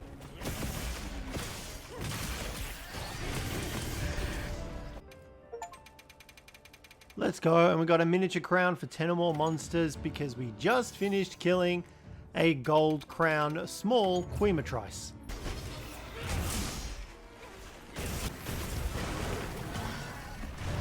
And there is the achievement for completing 100 quests in multiplayer. And we just hit Hunter rank 100 from completing Rove's side mission, Aberrant Atrocity. So we also got him as an item trader now, so that we've finished that. So I'm really happy that we've hit level 100. Although I did kind of want to do it as a freaking hunt. I didn't expect to hit it as an optional side mission. I wasn't expecting that. So this is a little bit too bad. Whoopsies.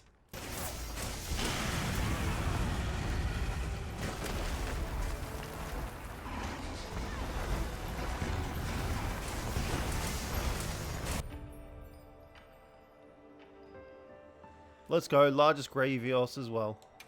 Alrighty, and we are going to go ahead and make ourselves a new weapon, because I figured, why not? I want to give the sword and shield a try, and the Jinderad weapon looks the sickest out of all of the sword and shield weapons, in my opinion. I mean, some of the other ones are pretty high up there. I think it's my favorite.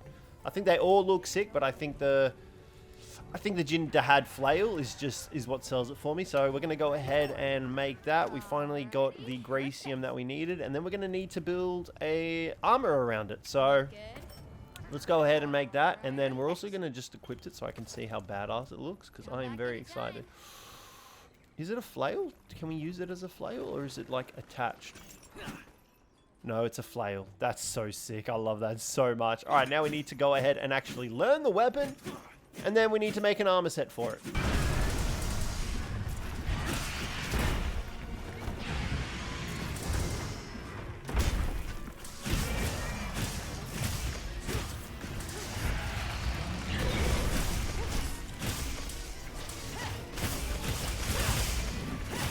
Damn, that was a lot of damage.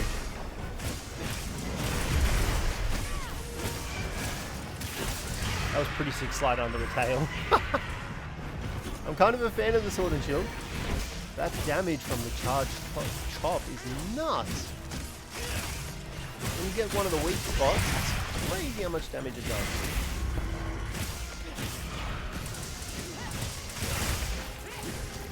And it looks like you can literally just do it into any combo, yeah. Easy kill. That was crazy. The sword and shield is nuts. What is super easy to use, holy smokes. So it's safe to say that I added the sword and shield to my repertoire as well. And at the time of voicing over this as well, I did actually go ahead and get the Rey Dao free challenge, and I actually got an A rank using the sword and shield as well. The exact same sword and shield actually, the Jinderad one. So I was pretty impressed with it. I was a big fan of the sword and shield this game around. Let's go, smallest Congalala.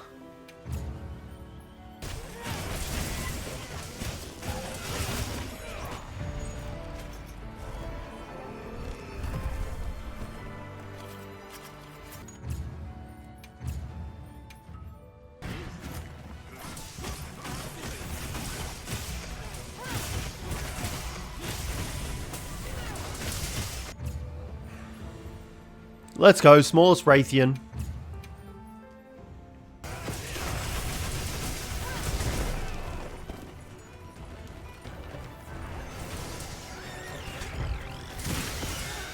Oh, well, that was super easy.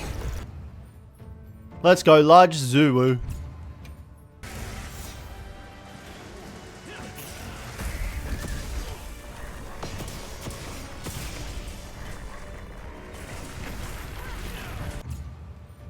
Let's go, smallest Gormagala.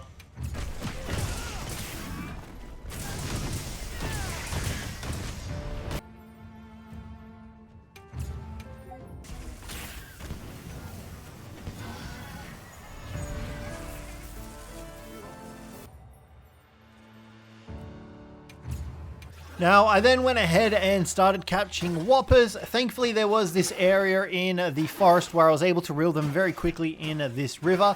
I did need to catch one for Kanya to complete her final quest. Actually, I think it was her second last quest. So I went ahead and handed her in a whopper, and we got a new lure, which is perfect because we are going to need that to capture a giant squid later on in the video. So it was then time to continue fishing up more whoppers. Now I split this between the forest river and the sort of ocean area at the top of the forest. And thankfully I was able to reel in the giant trevallies, the gaijus, as well as some gastronomy tuna, which we could eventually use to make the giant marlin greatsword as well if we wanted to. These guys were probably the hardest to capture, but I mean, we needed to get those 30 whoppers in order to get the achievement, so we had to catch them. It then came to nighttime, and we needed to catch a Grand Esconite for Kanya's final quest. Thankfully, we were able to capture it using the new tentacle jig that she gave us. And then it was time to catch a giant squid as well. So thankfully there was one at one of these fish pools, and I got to work at trying to reel this sucker in. This guy was probably the hardest fish for us to reel in out of all of the whoppers, but it didn't really matter. You know why? Because we managed to catch the giant squid. And the good thing about this is that he also counted towards a whopper, so one more whopper down as well. So we managed to get the Goliath squid and get the monster squid hunter. So I returned back to Kanya to hand in the Grand Esconite, and we completed her side mission. She didn't really give us much, but that was one more side mission off the list. I then returned back to capturing the whoppers. I only needed, I think, 5 or 6 more, and we would get the achievement. So I split that between the gastronomy tuna and pretty much whatever I could catch, to be honest. And there it is, reeled in 30 whoppers while fishing. That's what we were looking for. Alrighty guys, and we've just gone ahead and spent some time doing some Fashion Hunter now for some of our sets. So, for our Lance set, we currently have this set right here. I'm pretty happy with how this looks. I have gone for a bit of a purple sort of thing to match with the Lance, which I think looks really cool. It's not overdoing it, I don't think, but I really like how this looks. So this has got what we're going to be using when we use our Lance. And then we also have this set, which is our set for our Gun Lance as well, which I'm kind of keen on. It's kind of like your sort of Barbarian, however that Barbarian has a Gun Lance, which I think is pretty cool. And then we have our secondary loadout as well here, which is going to be our loadout for our hammer. So I am pretty happy with how the equipment appearances for each armor set is looking. I do want to make a couple more because we do have a couple of weapons extra that we want to make some sets for. So like the sword and shield that we just got. So I'm currently working on that at the moment while I just wait for some more achievements because I'm going to go out hunting and do some of that. But we got to look our best while we do some hunting. Now, the next achievement that we wanted to focus on was capturing 50 monsters. Now, I hadn't actually completed this yet, which I was a bit surprised about, to be completely honest, because we hadn't gone on quite a few hunts. I just must have slain more. So I figured what better way to wrap this achievement up than by hunting the final monster, the Gormagala, that was capturable anyway. I was going to say Jinderad, but I mean, you kind of can't capture Jinderad. So I took my gun lance out. I was also trying out a new set, so it made it perfect, and I had to get to work on trying to capture this Gormagala. I was able to deal with the Gormagala pretty, I mean, I'm not going to say easily, but okay-ish. We had fought him enough that we were able to sort of know his attack patterns and stuff like that. Our Gunlands build was pretty strong as well, so I figured we were able to do this pretty easily, and we also needed one of his gems as well for some armor. So we successfully captured the Tempered Gormagala, netting myself the Capture 50 Monsters achievement, and we could finally move on to the next one.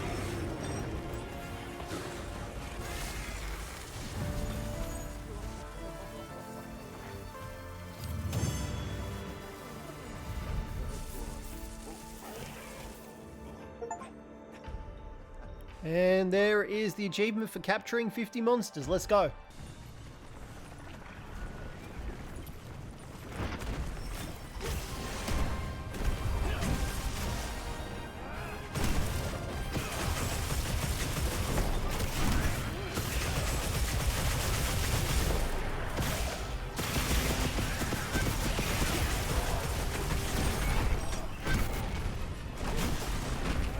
Now, I then began working on the achievement top of the food chain, which was to hunt 50 apex predators.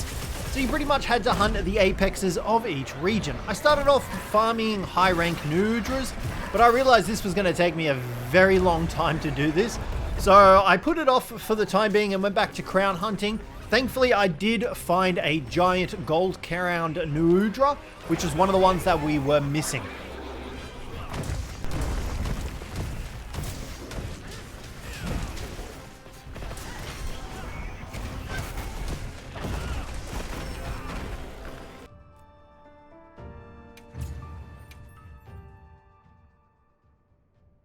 I then got very lucky during an Arkveld hunt and managed to find a gold crown tempered Arkveld. So I slayed that up real quick and we got the largest Arkveld crown, which was perfect. We were slowly getting closer to that crown achievement for all of the monsters. This was a big slog. I then went ahead and followed one of the guys from that hunt to get the newly forged bonds achievement, which was a super simple achievement, and I'm surprised I didn't do it earlier. Now, while waiting and looking for monster crowns, I did also start working on another achievement, which was to obtain 10 different special items of Rarity 6.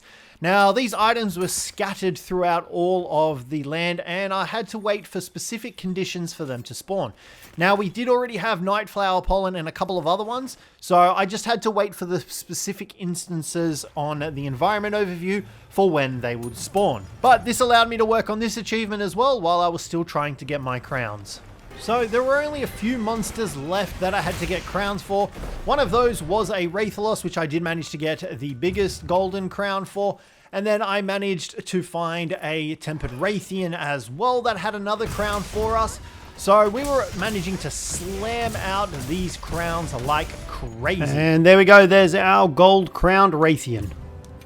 I then went ahead and found a smallest Gypierceros, which I briskly slayed, and then I also found a smallest new Udra, which once again I also briskly slayed. Now, in between these, I was switching up my weapons as well, just to try and get a feel for different stuff, but that completed quite a lot of crowns for me. Now, the final large crown that we needed was a large Guardian Rathalos. Thankfully, we managed to find this guy as well after a long time of searching, and we were able to slay the Guardian Rathalos and receive the Giant Crown Master achievement. Arguably one of the hardest achievements to get in all of Monster Hunter Wilds at the moment. It was then finally time to complete the Miniature Crown Master, and for that we needed to hunt this Fulgur Anjanath. And just like that, we got the Miniature Crown Master achievement. We had gold crown every single monster there was in Monster Hunter Wilds at the time. Now, this is obviously excluding Mitsuzune and Zosia, but we're not going to talk about that, alright? They weren't out at the time. Now that I had completed the Crowns achievement, I could then go ahead and continue the Explorer of the Eastlands to find my Rarity 6 items on the various parts of the maps in the different environments. So thankfully I only had a couple of left, one of those being the Carrion Mushroom, which actually didn't take me too long to get, shorter than I was expecting, and then we finally managed to get the Giant Hopper Crystal, which was our last item that we needed. And there is the achievement, Explorer of the Eastlands, that we were after. So now we only have a handful left to go. Now the next achievement that I was going to focus on was the achievement for East to West, A Hunter Never Rests. Now this required us to complete 30 side missions.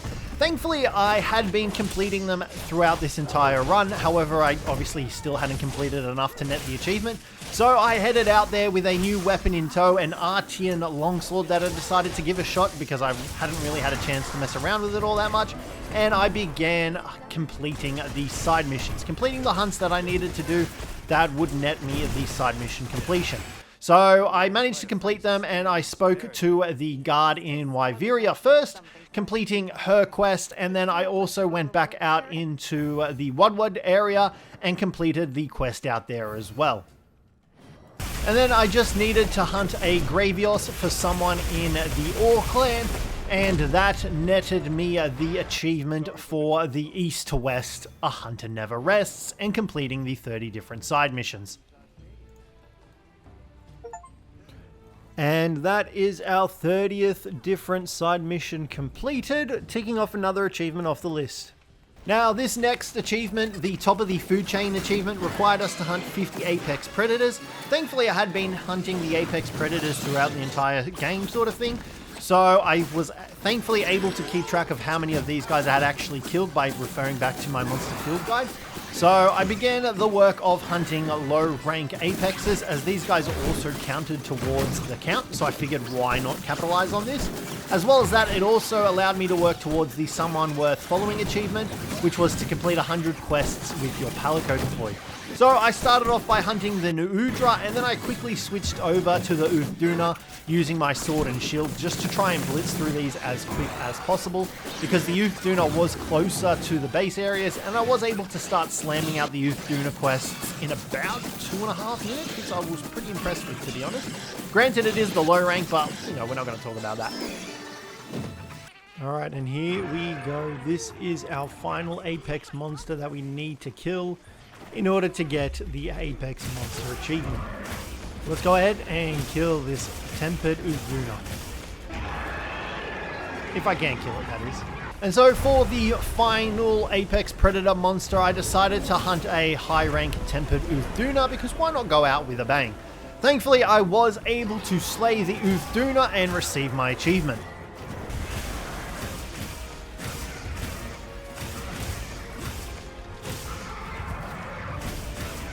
Let's go, Uduna has been defeated, and that should be our final apex monster that we need to kill to get the hidden achievement.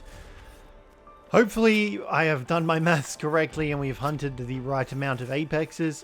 I haven't seen anything pop up yet, but normally it pops up in the quest complete section. We'll find out in just a second though. And there it is, top of the food chain, hunted 50 apex predators. Let's go. Now, there were only 3 achievements left to go. The Someone Worth Following, which was to complete 100 quests with your Palico deployed. So I went ahead and farmed the crap out of a low rank Chatacabra, because you didn't actually know the amount of quests you had been on, and thankfully received it. And there it is, completed 100 quests with your Palico deployed. Now, I'm not going to lie, I did about 6 of these with the 1-star Chatacabra just to get this quest done, because I didn't actually know how many Palico quests I'd been on. But that was officially our last one. Let's go. So, we only have 2 more achievements left to go, and I've saved the best one for last. And we have saved the best achievement to last, and that is to cook a well done steak.